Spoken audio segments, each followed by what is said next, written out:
പാർത്ഥസാരഥിരൂപേണ ശ്രാവയിത്വാ ശുഭാം ഗിരം പാർത്ഥസ്യാർത്തിഹരോ ദേവഃ കൃപാമൂർത്തിഃ സ പാതു നഃ. ഹരി ഓം.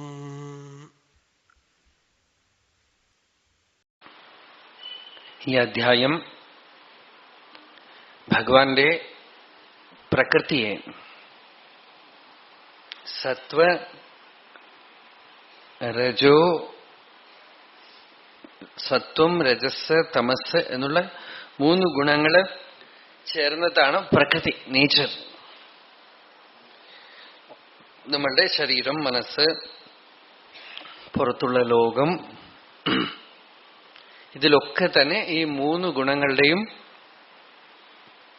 കളി കാണാം. ഈ 3 ഗുണങ്ങളുടെ സമ്പർക്കമില്ലാത്ത ഒരു വസ്തുവും ലോകത്തിലില്ല. ഇതുമായിട്ട് സ്പർശമേൽക്കാതെ നിൽക്കുന്നത് ചൈതന്യം മാത്രമാണ്, ആത്മാ മാത്രമാണ്. ബാക്കിയൊക്കെ തന്നെ സത്വ ഗുണം, രജോ ഗുണം, തമോ ഗുണം വന്നും പോയും കൊണ്ട് ഇരിക്കും. സ്ഥൂലതലത്തിലും സൂക്ഷ്മതലത്തിലും ഒക്കെ ഈ 3 ഗുണങ്ങളുടെ അഫക്റ്റേഷൻ ഉണ്ടാവും, ഉണ്ടായിക്കൊണ്ടേയിരിക്കും.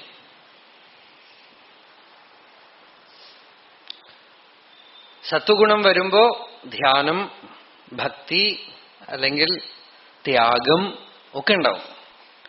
രജോ ഗുണം വരുമ്പോ കർമ്മം, രാഗദ്വേഷം. തമോ ഗുണം വരുമ്പോ ആലസ്യം, നിദ്ര, അറിവില്ലായ്മ, ജാഡ്യത.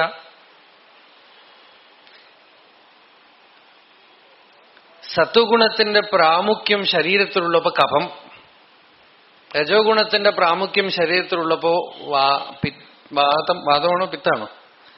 പിത്തം. തമോ ഗുണത്തിന്റെ പ്രാമുഖ്യം ശരീരത്തിലുള്ളപ്പോ വാദം. ശരീരത്തിലുണ്ട്, അത് മനസ്സിലുണ്ട്. ഇതിന്റെ അഫക്റ്റേഷൻ 3 തലത്തിലുണ്ട്. ഈ 3ഉം നമ്മളുടെ ചിന്തകളെ സ്വാധീനിക്കും, നമ്മളെ സ്വാധീനിക്കും.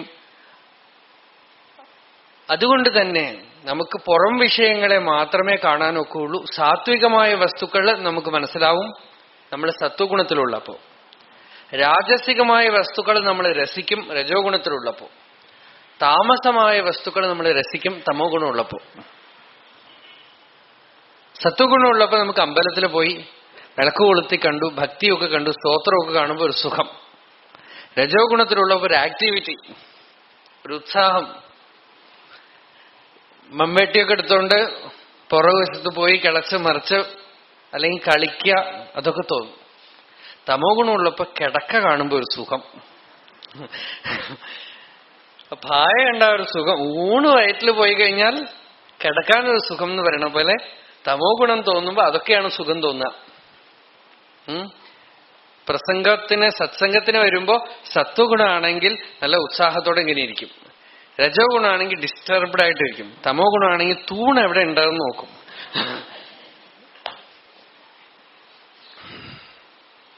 ഇടുപ്പ് വേദന കൊണ്ട് തൂണിച്ചാരിയിരിക്കണവരല്ല പറയണത്. ചിലര് വളരെ ചാരുശീലന്മാരാണ്.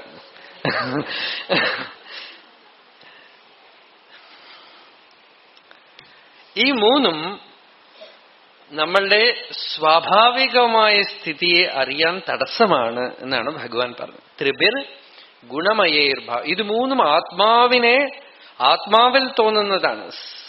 സ്ക്രീനില് സിനിമ പോലെ ബോധത്തിൽ കാണപ്പെടുന്ന 3 തരം ചിത്രങ്ങളാണ് ഇവ 3ഉം.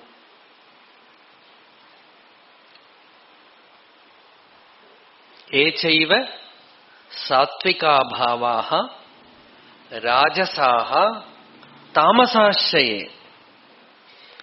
മത്തയേവേതി താൻ വിദ്ധി. ഈ 3ഉം ഹേ അർജുന എന്നിൽ തന്നെയാണോ ഉണ്ടാവണത്തെന്ന് അറിഞ്ഞുകൊള്ളുക. നത്വഹം തേഷു, പക്ഷേ ഞാൻ അവയിലില്ല. തേ മയി, അവ എന്നിലാണ്, ഞാൻ അവയിലല്ല എന്നാണ്. എന്നുവെച്ചാൽ അതൊക്കെ എന്നിൽ ആവിർഭവിക്കുന്നു. അതൊന്നും ആത്മാവിൽ ആവിർഭവിച്ചാലും ആത്മാവിനെ ബാധിക്കുന്നില്ല, ബുദ്ധിയെ മറക്കേയുള്ളൂ. ത്രിഭിർ ഗുണമയൈർ ഭാവൈഹി ഏഭിഹി, ഇവകൾ കൊണ്ട്, ഈ 3 ഗുണങ്ങൾ കൊണ്ട് മോഹിതം ന അഭിജാനാതി, മോഹിക്കപ്പെട്ട മനുഷ്യൻ. സത്വഗുണം കൊണ്ടും മോഹിതനാവും. സത്വം സുഖേ സഞ്ജയതി രജഃ കർമ്മണി ഭാരത പ്രമാദമോഹൗ തു തമസഃ ഭവതോ ജ്ഞാനമേവ ച. നിദ്രാലസ്യ ദോഷങ്ങൾ കൊണ്ട് തമോ ഗുണവും, സത്വഗുണം നല്ല സുഖത്തിൽ നമ്മളെ അറ്റാച്ച്ഡ് ആക്കും,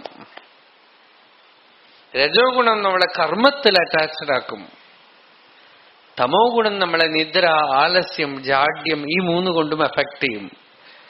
ഈ 3 കൊണ്ടും മോഹിതം. മോഹിതം എന്ന് വെച്ചാൽ ഒരു മജീഷ്യൻ, മാജിക് കാണിക്കുന്ന ആള് നമ്മളെ എങ്ങനെ മെസ്മറൈസ് ചെയ്യോ, ഹിപ്നോട്ടൈസ് ചെയ്യോ, അതുപോലെ തന്നെ ഈ 3 ഗുണങ്ങളും നമ്മളെ ഹിപ്നോട്ടൈസ് ചെയ്തുകൊണ്ടേയിരിക്കുകയാണ്.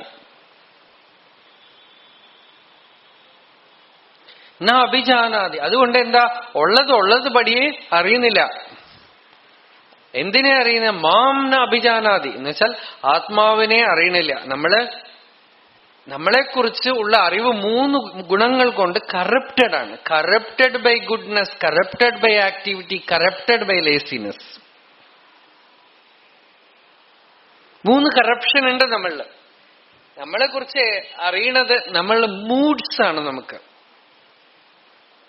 സ്പിരിച്വാലിറ്റി എന്ന് പറഞ്ഞാൽ മൂഡ്സ് ആണെന്നാണ് ധരിച്ചിരിക്കുന്നത്. അതുകൊണ്ട് ഇങ്ങനെ ധ്യാനിച്ചിരിക്കുക, അമ്മിക്കൊഴുകി കാറ്റ് പിടിച്ച പോലെ അനങ്ങാതിരുന്നാൽ അധ്യാത്മമായി. അപ്പോ ആചാര്യസ്വാമികൾ ഇവിടെ പറയുന്നുണ്ട്, നോക്കൂ, എന്നെ അറിയണില്ല.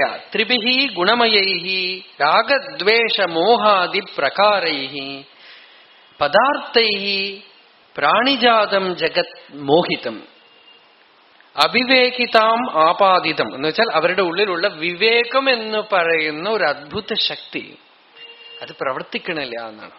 ആ മെക്കാനിസം ഔട്ട് ഓഫ് ഓർഡർ ആയിരിക്കണം.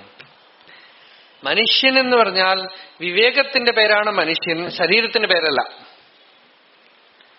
നമ്മൾ ശരീരത്തിനെ കണ്ടിട്ടാണ് എല്ലാവരും മനുഷ്യരാണ് എന്ന് പറയണത്. ശാസ്ത്രം പറയണത് വിവേകം ഉണ്ടോ അവൻ മനുഷ്യൻ, വിവേകത്തിന്റെ പേരാണ് മനുഷ്യൻ എന്നാണ്. അവിവേകിതാം ആപാദിതം എന്നുവെച്ചാൽ വിവേകം വർക്ക് ചെയ്യാതായിരിക്കുന്നു, വിവേകം പ്രവൃത്തിരഹിതമായിരിക്കുന്നു. അതുകൊണ്ട് എന്താ, സത് ന അഭിജാനാതി മാം ഏഭ്യഃ യഥോക്തേഭ്യഃ ഗുണേഭ്യഃ പരം. ഈ സത്വരജസ്തമോ ഗുണങ്ങൾക്കപ്പുറമുള്ള നമ്മളുടെ സ്വസ്വരൂപത്തിനെ അറിയുന്നില്ല. എന്താണ് ആ സ്വസ്വരൂപത്തിന്റെ ലക്ഷണം? അവ്യയം എന്ന് വെച്ചാലോ ജന്മാദി സർവഭാവ വികാര വർജിതം ഇത്യർത്ഥ. ജനിക്കുക, വളരുക, പരിണമിക്കുക, മരിക്കുക മുതലായിട്ടുള്ളതൊക്കെ ദോഷാണെന്നാണ്. അത്തരത്തിലുള്ളൊരു ദോഷം തന്നെ അധികം പേർക്കും അറിയില്ല അല്ലെ. നമ്മൾക്ക് ചുമ, ജലദോഷം, പനി, ക്യാൻസർ, ഹാർട്ട് അറ്റാക്ക്, ഇത്രയൊക്കെ നമുക്കറിയുള്ളൂ ദോഷം. ജയിലിന്റെ ഉള്ളിലാണ് കിടക്കണത് എന്ന് അറിയില്ല. ജയില് തുറന്നു പുറത്തു വിടൂ എന്ന് പറയണില്ല. കാരണം born and brought up inside the prison ആണ്. അതുകൊണ്ട് ഇതിന്ന് പുറത്തു വരാൻ പറ്റുമെന്നുള്ളൊരു തോന്നലേ ഇല്ല. ആകെപ്പാട് സുഖം എന്നുള്ളത് വെച്ചാൽ ഈ ജയിൽ കമ്പിക്ക് ഇത്തിരി പെയിന്റ് അടിച്ചു തരൂ, ജയിലിൽ പൊളിഞ്ഞ നിലമൊക്കെ ഒന്ന് വൃത്തിയാക്കി തരൂ, ജയില് തുടച്ച് വൃത്തിയാക്കി തരൂ എന്നൊക്കെയാണ്. അത് ചെയ്തു തരാൻ ദേവതകളൊക്കെ ഉണ്ട്. ഇന്നൊക്കെ ജയിൽ പുള്ളികളോട് കാരുണ്യം കാണിക്കണമെന്ന് പറഞ്ഞ് ഒരു നിയമമൊക്കെ കൊണ്ടുവന്ന് ജയിലിലുള്ളവർക്ക് TV വെച്ചു കൊടുക്കണുണ്ട്. നമ്മൾ മാത്രം TV കണ്ടാ പോരാ, ജയിലിലുള്ളവർക്കും TV കാണണം എന്ന് പറഞ്ഞിട്ട് ജയിലിന്റെ ഉള്ളിലുള്ളവരെയും സമാധാനത്തോടെ ഇരിക്കാൻ സമ്മതിക്കാതെ ഈ സാധനം അതിനകത്തും കൊണ്ട് വെച്ചു കൊടുക്കാണ്. ദേവതകൾ അതുപോലെ നമ്മളെ സംസാരത്തിൽ നിന്ന് വിമുക്തരാക്കില്ല. പക്ഷെ സംസാരത്തിന്റെ ഉള്ളില്, ഈ അഴികൾക്കുള്ളില് നമുക്ക് ചില സുഖങ്ങളൊക്കെ തരും. അത്രേ തരാമൊക്കെ ഉള്ളൂ. അത്രയും നമ്മളും എക്സ്പെക്ട് ചെയ്യണുള്ളൂ, പ്രതീക്ഷിക്കണുള്ളൂ. ഒരു സത്വഗുണം വേണം. അല്ലേ? സത്സംഗത്തിൽ പോലും നിങ്ങളൊക്കെ വന്നിരിക്കുന്നുണ്ട്, പക്ഷെ അധികം പേരും സത്സംഗത്തിൽ പോലും പ്രതീക്ഷിക്കുന്നത്, ചിലര് പ്രതീക്ഷിക്കുന്നത് വെറും കുറച്ച് തമാശ കേട്ടാൽ മാത്രം മതി എന്നാണ്. ഇത്തിരി ജോക്ക് ഉണ്ടെങ്കിൽ അത് മതി. വേറെ ചിലര് പ്രതീക്ഷിക്കുന്നത് കുറച്ച് അറിവ്, വേറെ ചിലര് പ്രതീക്ഷിക്കുന്നത് കുറച്ച് ധ്യാനസുഖം. ഈ മൂന്നും ഗുണങ്ങൾക്കുള്ളിലാണ്. സത്സംഗത്തിന്റെ പ്രയോജനം ധ്യാനമോ അല്ലെങ്കിൽ ഏറിക്കവിഞ്ഞാൽ ധ്യാനാണ്. ഏറിക്കവിഞ്ഞാൽ അൾട്ടിമേറ്റ് നമുക്ക് സത്സംഗത്തിൽ ഉണ്ടാവണത് ധ്യാനസുഖം അല്ലെങ്കിൽ സമാധി സുഖം. അത് വരും. അതതിന്റെ ഒരു ഭാവമാണ്. എന്താന്ന് വെച്ചാൽ സത്വഗുണം ഉണ്ടെങ്കിൽ സമാധി സുഖം ഉണ്ടാവും, സത്വഗുണം ഉണ്ടെങ്കിൽ സമാധി സുഖം ഉണ്ടാവും. പക്ഷെ അതത് വലിയൊരു ഇഫക്റ്റ് അല്ല. അതിന്റെ മുഖ്യ പ്രയോജനം ഭഗവാൻ പറയണത് സത്വാത് സഞ്ജായത്തെ ജ്ഞാനം എന്നാണ്. സത്വഗുണത്തിൽ ഒരാൾ വർത്തിച്ചാൽ, സത്വഗുണം 3 കള്ളന്മാരുടെ കഥ പറയുന്ന രാമകൃഷ്ണ പരമഹംസർ. 2 കള്ളന്മാരെ പിടിച്ച് കെട്ടിയിട്ടു. ഒരു കള്ളൻ നല്ലവനായതുകൊണ്ട് അഴിച്ചുവിട്ടു അത്രേ, ഒരു വഴിപ്പോക്കനെ. അതുപോലെ രജോ ഗുണവും തമോ ഗുണവും സത്വഗുണവും ബന്ധിക്കും. പക്ഷെ സത്വഗുണം ജ്ഞാനത്തിന് വഴി കാണിച്ച് മുക്തിക്ക് തുറന്നുവിടുമെന്നുള്ളത് കൊണ്ട് സത്വഗുണത്തിനെ ഒരു വലിയ പ്രയോജനമായിട്ട് നമ്മൾ കരുതുന്നു. അപ്പൊ സത്സംഗത്തിലിരിക്കുമ്പോൾ ധ്യാനം അല്ലെങ്കിൽ ആ ഭക്തി അതൊക്കെ വരുമ്പോ നമുക്ക് ജ്ഞാനത്തിന് വഴി തുറക്കാനുള്ള സാധ്യതയുണ്ട്. പക്ഷേ ഡയറക്റ്റായിട്ട് അതും കൂട്ടിക്കൊണ്ടുപോല. പ്രയോജനം എന്താണെന്ന് വെച്ചാൽ നമ്മളുടെ സ്വരൂപത്തിനെ ജന്മാതി സകലഭാവവർജിതം എന്ന് പറഞ്ഞല്ലോ. ഞാൻ ജനിച്ചിട്ടില്ല, എനിക്ക് ജനനമില്ല, മരണമില്ല, പരിണാമമില്ല, നിത്യശുദ്ധ ബുദ്ധമുക്ത സ്വഭാവമായ സത്യമാണ് ഞാൻ എന്നുള്ള ഉണർവ്, പ്രത്യഭിജ്ഞ. അതാണ് തത്വവിചാരത്തിന്റെ ലക്ഷ്യം.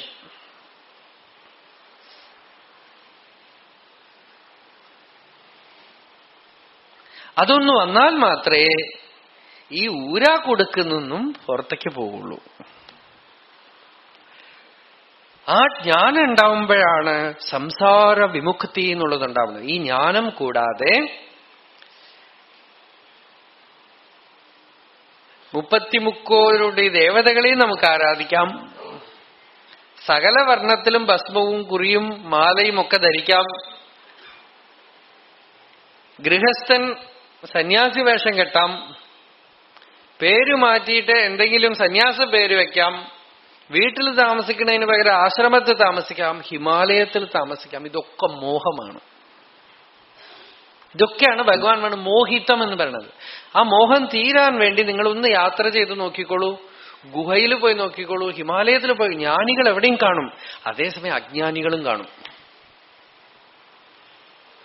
ഹിമാലയത്തിന്റെ ഉച്ചത്തിൽ പോയിരിക്കുന്നവർ ജ്ഞാനികളാണെന്ന് നിങ്ങൾ പറഞ്ഞു പോയാൽ ചിലപ്പോൾ അവരുടെ മോഹം കണ്ട് നമ്മൾ ഭ്രമിച്ചു പോകും. സിറ്റിയിലിരിക്കണവർക്ക് പോലും മോഹമില്ലാത്ത അത്രയും അതിര് കടന്ന ചില മോഹമൊക്കെ അവരിൽ കാണും. അവിടെ മഹാത്മാക്കളെയും കാണും, അത് വേറെ കാര്യം. പക്ഷെ അവിടെയും ഈ മോഹം, സംസാരം, അജ്ഞാനത്തിന്റെ കുറവൊന്നും കാണില്ല നമ്മള്.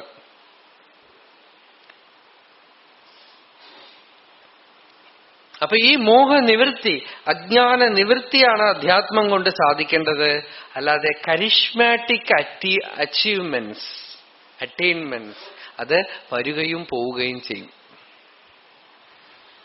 അത് വെറും ഡെലൂഷൻ, മോഹമാണ്. അതാണ് ഭഗവാൻ ഇവിടെ പറഞ്ഞ മോഹിതം ന അഭിജാനാതി. മോഹിച്ചു പോയിട്ട് എന്നെ അവരറിയണില്ല എന്നുവെച്ചാൽ ആത്മാവിനെ അറിയണില്ല. അവരെ സത്വഗുണം കൊണ്ടോ രജോ ഗുണം കൊണ്ടോ തമോ ഗുണം കൊണ്ടോ തൃപ്തിപ്പെട്ടവരാണ്. അതുകൊണ്ട് ഗുണാതീതം നിർഗുണമായ ആത്മതത്വത്തിനെ, സ്വരൂപത്തിനെ അവര് വേണ്ടവണ്ണം അറിയണില്ല. ഇത്രയും പറഞ്ഞ് ആ ഗുണാതീതനാവാൻ, ഇതിൽ നിന്ന് വെളിയിൽ പോവാനപ്പോ എന്താ വഴി? കഥം പുനഃ ദൈവീം ഏതാം ത്രിഗുണാത്മികാം വൈഷ്ണവീം മായാം അതിക്രാമന്തി ഇതി. ഈ മായ എന്ന് പറയുന്ന ഫോഴ്സ് ഈ ഗുണങ്ങളിൽ നിന്നുണ്ടാവുന്നതാണ്, അഥവാ ഗുണമയിയാണ് മായ. ഇനിയിപ്പോ ഒരു പുതിയ ടോപ്പിക്കിലേക്ക് പ്രവേശിക്കാണ്. മായ. ദേവീ മാഹാത്മ്യത്തിൽ സുരതവൈശ്യ സംവാദമാണ്. അവർ രണ്ടുപേരും, ഒരു മഹാരാജാവ്, രാജ്യം നഷ്ടപ്പെട്ട രാജാവും കുടുംബത്തിൽ നിന്നും പുറത്താക്കപ്പെട്ട ഒരു വൈശ്യനും കൂടെ കാട്ടിലെ കണ്ടുമുട്ടാണ്. രണ്ടുപേരും കൂടെ പരസ്പരം വർത്തമാനം പറയാണ്. രണ്ടുപേരും പറയാ, കഷ്ടം എന്ത് ചെയ്യും. രാജാവ് പറയാണ്, ഞാൻ എല്ലാം വിട്ടിട്ട് വന്നു, ഇപ്പോഴും സ്വപ്നത്തിൽ ഈ ഭടന്മാര് വന്ന് എന്നെ സല്യൂട്ട് ചെയ്യണതായിട്ട് ഞാൻ സ്വപ്നം കാണുകയാണ്. രാജ്യസുഖങ്ങളെയൊക്കെ ഞാൻ കിനാവ് കാണുകയാണ്. പക്ഷെ എന്നെ ഒരു കാലത്ത് പരിചരിച്ചിരുന്നവരും എന്നെ കണ്ട് സല്യൂട്ട് ചെയ്ത ആളുകളൊക്കെ ഇപ്പൊ വേറെയൊരു രാജാവിന്റെ സേവകന്മാരായിട്ട് ഇരിക്കുന്നത് ഞാൻ കാണുന്നു. എന്നിട്ടും എനിക്ക് വൈരാഗ്യം ഉണ്ടാവണില്ല. ആ വൈശ്യൻ പറയാണ്, എന്നെ ബന്ധുക്കളൊക്കെ പുറത്താക്കി, മക്കളൊക്കെ പുറത്താക്കി, എന്നിട്ട് ഇപ്പോഴും ദുഷ്ടദോഷേപി വിഷയേ മമത്വാകൃഷ്ടമാനസൗ, അതിലൊക്കെ ദോഷമുണ്ടെന്ന് കണ്ടിട്ടും യത് പ്രേമപ്രവണം ചിത്തം വിഗുണേഷ്വപി ബന്ധുഷു, ബന്ധുക്കളൊക്കെ എനിക്ക് വിപരീതമായിട്ടും അവരെക്കുറിച്ച് ചിന്തിച്ച് ഞാൻ ടെൻഷൻ അടിച്ചുകൊണ്ടിരിക്കുകയാണ് ഇപ്പോഴും. എന്റെ മക്കൾക്ക് എന്നോട് സ്നേഹമില്ല, ബന്ധുക്കൾ എന്നോട് സ്നേഹമില്ല, എന്നിട്ടും മനസ്സങ്ങോട്ട് പോവാ. എന്താ കാരണം എന്ന് അറിയാൻ വയ്യ. അവര് രണ്ടുപേരും കൂടെ എന്നിട്ട് ഒരു മഹർഷിയുടെ അടുത്ത് പോയി ചോദിക്കുകയാണ്. അദ്ദേഹം പറഞ്ഞു കൊടുക്കുകയാണ്, ഇതാണ് മായ. ആ മായ ഒരു ഫോഴ്സ്, വിചിത്രമായ ശക്തി. അതിനെ സ്വതന്ത്രമായ ഒരു ശക്തിയായിട്ട് പറയണോ അല്ല ആത്മാവിന്റെ തന്നെ ശക്തിയായിട്ട് പറയണോ ഒന്നും നിരൂപണം ചെയ്യാൻ ഒക്കുകയില്ല. നമ്മൾ എത്ര കണ്ട് സെന്റേർഡ് ആവണോ അത്ര കണ്ട് സർക്കംഫറൻസിലുള്ള ഈ ഫോഴ്സ് കൂടുന്നത് നമുക്ക് കാണാം.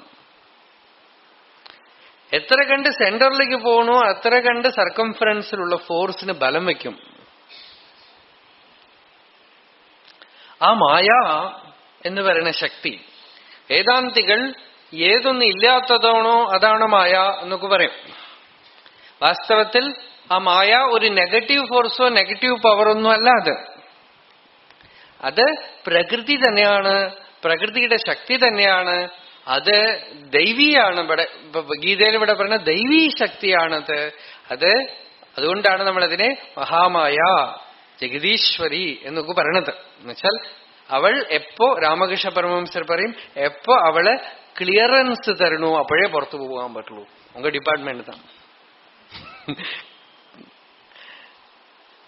അവൾ ക്ലിയറൻസ് തരണ വരെ നിങ്ങൾ എന്തൊക്കെ ചാടിക്കളിച്ചോളൂ, എവിടെ നിങ്ങളുടെ വീക്ക്നെസ് ഉണ്ട് എന്നുള്ളതൊക്കെ ആ ശക്തിക്ക് അറിയാം.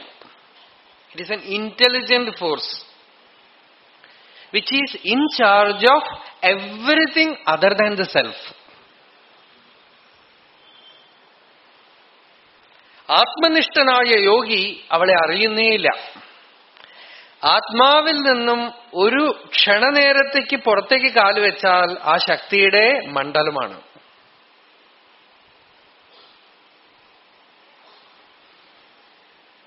ചിത്തിലിരിക്കുന്നവന് അവൾ സത്യമേ അല്ല.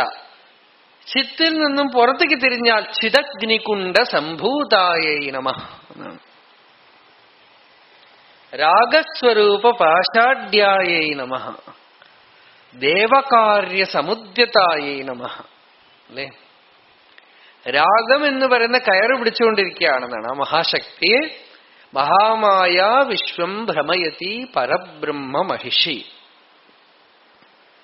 അവൾ പരബ്രഹ്മ മഹിഷിയാണ്. അതുകൊണ്ടൊരു നെഗറ്റീവ് പവർ ഒന്നുമല്ല. വിദ്യാശക്തിയുമുണ്ട്, അവിദ്യാശക്തിയുണ്ട്. കാമം, ക്രോധം, ലോഭം, മോഹം, മതം, ആശ്ചര്യം, അതിനെ അവിദ്യ എന്ന് പറയണം. ഭക്തി, ജ്ഞാനം, വൈരാഗ്യമൊക്കെ ഉണ്ടാക്കുന്നതും നമ്മളെ പരിപാകപ്പെടുത്തുന്നതുമായ ശക്തിയെ വിദ്യ എന്ന് പറയണം. ഇത് രണ്ടും മായയുടെ തന്നെ ശക്തികളാണ്. വിദ്യ അവിദ്യാസ്വരൂപിണ്യൈ നമഃ. ഈ മായ ഒരു പ്രോസസിംഗ് പവറാണത്. സൃഷ്ടി, സ്ഥിതി, സംഹാരം, തിരോധാനം, അനുഗ്രഹം എന്ന പഞ്ചകൃത്യവും ആ ശക്തിയുടെ മണ്ഡലാണ്.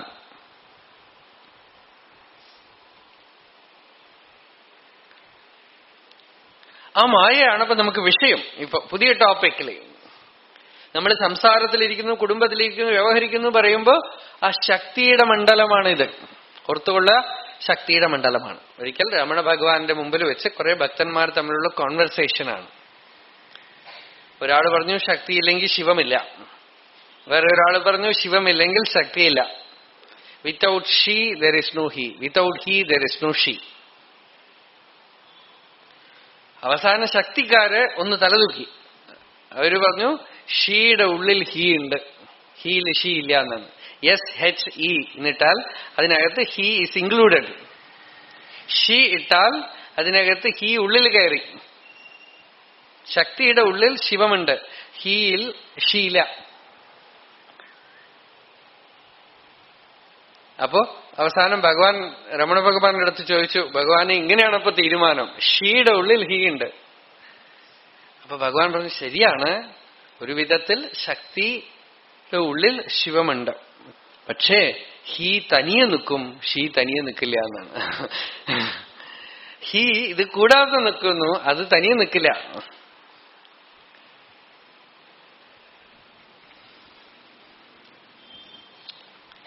ശിവശക്തിയായുക്തോ യതി ഭവതി ശക്ത പ്രഭവിത്തും എന്നുവെച്ചാൽ ശിവനെ ചലിപ്പിക്കുന്ന ശക്തിയാണല്ലോ. ആ ശക്തിയുടെ സാന്നിധ്യത്തിലാണ് എല്ലാ പ്രവൃത്തിയും നടക്കുന്നത്. നമ്മൾ സംസാരികളായി ലൗകികരായി വ്യവഹാരം ചെയ്യുമ്പോൾ നമ്മളൊക്കെ തന്നെ ശക്തിയുടെ മണ്ഡലത്തിന്റെ ഉള്ളിലാണ്, ആ പ്ലെയിന്റെ ഉള്ളിലാണ്, മായയുടെ ഫീൽഡിന്റെ ഉള്ളിലാണ്. മായയുടെ ഫോഴ്സ് നമ്മൾ അധ്യാത്മത്തിലേക്ക് വരുമ്പോൾ ആ ഫോഴ്സ് മുഴുവൻ നമ്മളുടെ നേരെ തിരിയണതിന് ഒറ്റ പർപ്പസേ ഉള്ളൂ, നമ്മളുടെ അഹങ്കാരത്തിനെ ചവച്ചു പൊടിച്ച് പൊടിപൊടിയാക്കുന്നവരെ ഇടിച്ചുകൊണ്ടേയിരിക്കും. എപ്പോഴാണോ നമ്മൾക്ക് അഹങ്കൃതിയെ ഇല്ലെങ്കിൽ, അവൾ എവിടെ കൊണ്ടിട്ടോ അവിടെ കിടക്കാൻ തയ്യാറാണെങ്കിൽ, എങ്ങനെ വെക്കണമോ അങ്ങനെ ഇരിക്കാൻ തയ്യാറാണെങ്കിൽ, നമ്മളുടെ വേൾഡ്ലി ലൈഫ്, ലൗകിക ജീവിതം, അതില് നമുക്കൊരു സങ്കല്പമേ ഇല്ലെങ്കിൽ, അഭിമാനമേ ഇല്ലെങ്കിൽ, അഹങ്കാരമേ ഇല്ലെങ്കിൽ, അവളുടെ കയ്യിൽ നമുക്ക് കുട്ടിയായിട്ട് തീരാൻ പറ്റും. രാമകൃഷ്ണ പരമഹംസർ പറയുന്ന പോലെ അമ്മ യന്ത്രി ഞാൻ യന്ത്രം, അവൾ നടത്തിക്കുന്ന പോലെ ഞാൻ നടക്കുന്നു, അവൾ പറയിക്കുന്ന പോലെ ഞാൻ പറയുന്നു, അവൾ ചെയ്യിക്കുന്ന പോലെ ഞാൻ ചെയ്യുന്നു, എന്റെ ഒന്നുമില്ല. അവൾ എന്നൊക്കെ പറയുമ്പോൾ ഒരു സ്ത്രീ രൂപമൊക്കെ നമ്മളുടെ മുമ്പിൽ വരും. അവൾ സ്ത്രീയുമാണ്, പുരുഷനുമാണ്, ശിവനുമാണ്, ശക്തിയുമാണ്, എല്ലാമാണ്.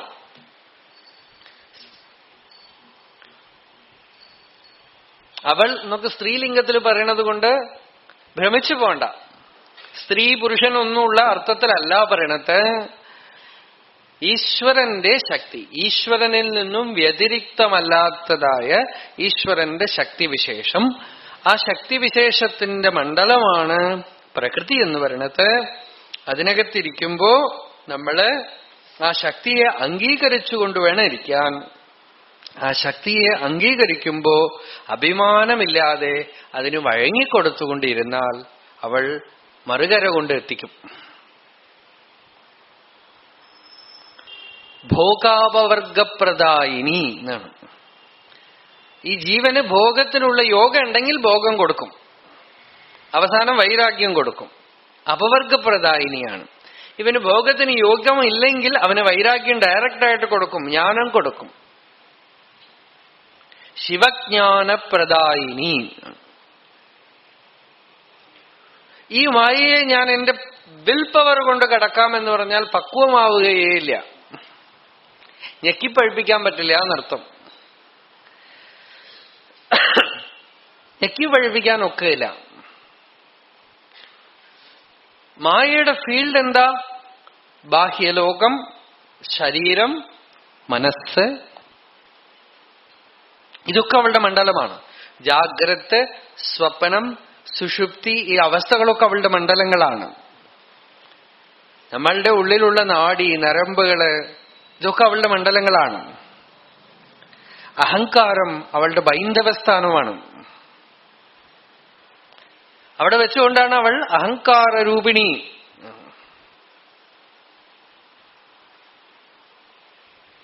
ബൈന്ധവസ്ഥാനം സെന്റർ എന്നർത്ഥം, ബിന്ദു. അവിടെ നിന്നുകൊണ്ടാണ് ബിന്ദുമണ്ഡല രൂപിണി. അവിടെ നിന്നുകൊണ്ടാണ് ബാക്കിയുള്ളതിനെ മുഴുവൻ കൺട്രോൾ ചെയ്യണത്. ഈഗോ, ഇതാണ് സെന്റർ.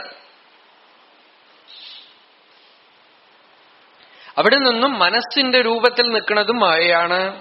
അതുകൊണ്ട് നമ്മള് എന്റെ മനസ്സിൽ തോന്നുന്നു അതുകൊണ്ട് ഞാൻ ചെയ്യണം, എന്റെ മനസ്സൊന്നും അല്ല അത്, അവളുടെ മനസ്സാണ്. ഒരു സയന്റിസ്റ്റിന്റെ ഉള്ളില് ന്യൂക്ലിയർ ബോംബിന്റെ സീക്രട്ട് റിവീൽ ചെയ്യുന്നത് അവളാണ്,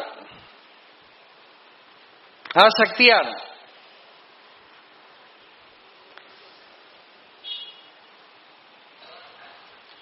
ഒരു വലിയ കവിതാരചന ചെയ്യുന്ന ഒരു രവീന്ദ്രനാഥ് ടാഗോറിന്റെ ഉള്ളിൽ ലോകത്തിൽ ശാന്തി വരണമെന്ന് കവിത എഴുതുന്നവളും അവളാണ്. ഒരു വശത്ത് യുദ്ധത്തിന് വേണ്ട കോപ്പ് കൂട്ടി വേറൊരു വശത്ത് ശാന്തിയുടെ സന്ദേശം പ്രചരിപ്പിക്കുന്നവളും അവളാണ്.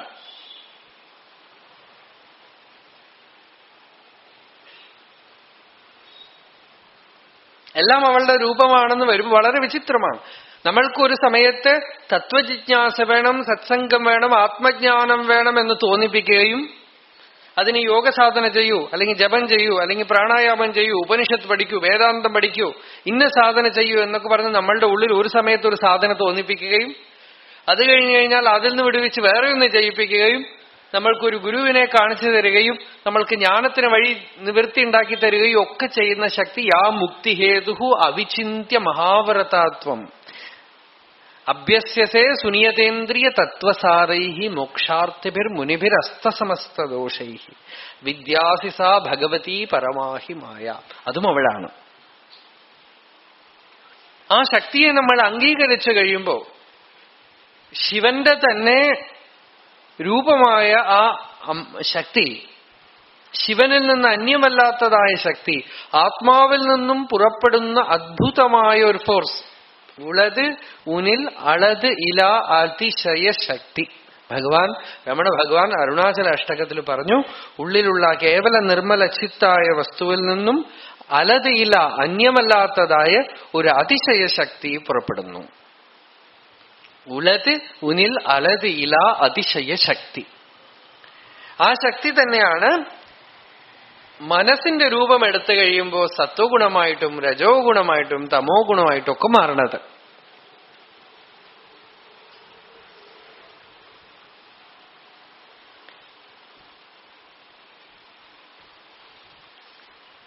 അതിനെയാണ് മായ എന്ന് പറയണത്.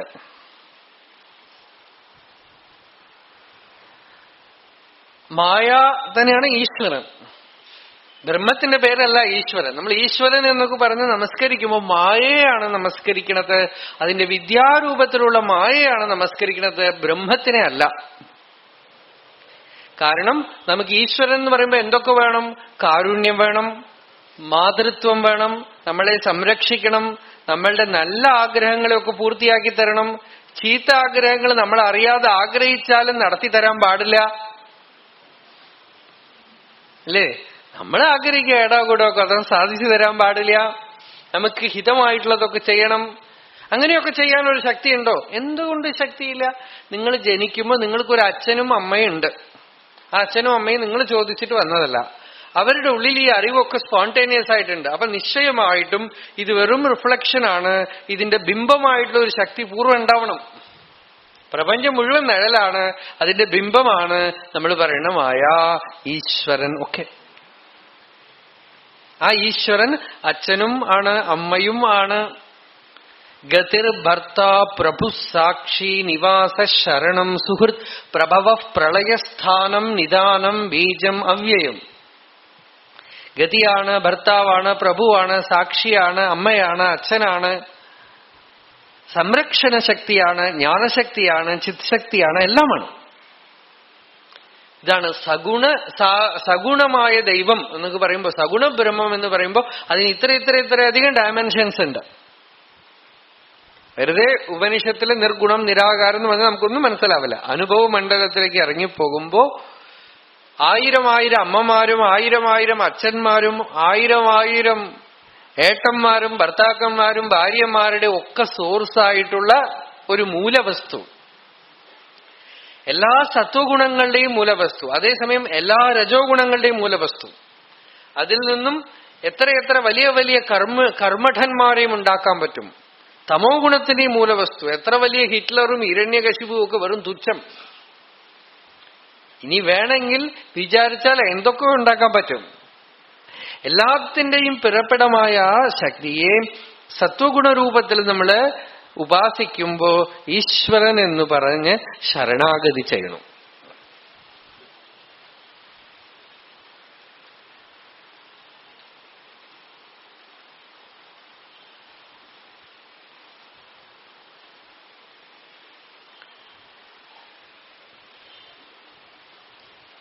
അതാണ് ഭഗവാൻ ഇനി പറയണത്. നോക്കാം അടുത്ത ശ്ലോകം. ദൈവീ ഹ്യേഷാ ഗുണമയീ മമ മായാ ദുരത്യയാ മാമേവ യേ പ്രപദ്യന്തെ മായാമേതാം തരന്തി തേ. ദേവസ്യ വിഷ്ണോഃ സ്വഭാവഭൂത ഏഷാ യഥോക്താ ഗുണമയീ മായാ ദുഃഖേന അത്യയഃ അതിക്രമണം യസ്യാഃ സാ ദുരത്യയാ. ഭഗവാന്റെ ശക്തിവിശേഷമായ ഈ മായ എളുപ്പത്തിലൊന്നും കടന്നുപോവാൻ സാധിക്കാത്തവളാണ് എന്നാണ്. എന്നുവെച്ചാൽ കടന്നുപോകണമെന്നുള്ള ഐഡിയ തന്നെ ഒരു വിഭ്രാന്തിയാണെന്നർത്ഥം. എവിടെ കിടക്കും അല്ലേ? സ്വപ്നത്തിലുള്ളപ്പോ നമുക്ക് ചിലപ്പോ തോന്നും സ്വപ്നത്തിൽ ഇങ്ങനെ നടക്കുന്നു എത്തുന്നേയില്ല, ഏതോ മലയുടെ മുകളിൽ നിന്ന് വീഴാൻ പോകുന്ന പോലെ, അവിടെ എന്തോ ഒരു വള്ളിയിൽ പിടിക്കാൻ പോകുന്നു, പിടി കിട്ടണില്ല, ഇപ്പൊ കിട്ടണില്ല, ആരെങ്കിലും വന്ന് രക്ഷിക്കുവോ, ടെൻഷൻ.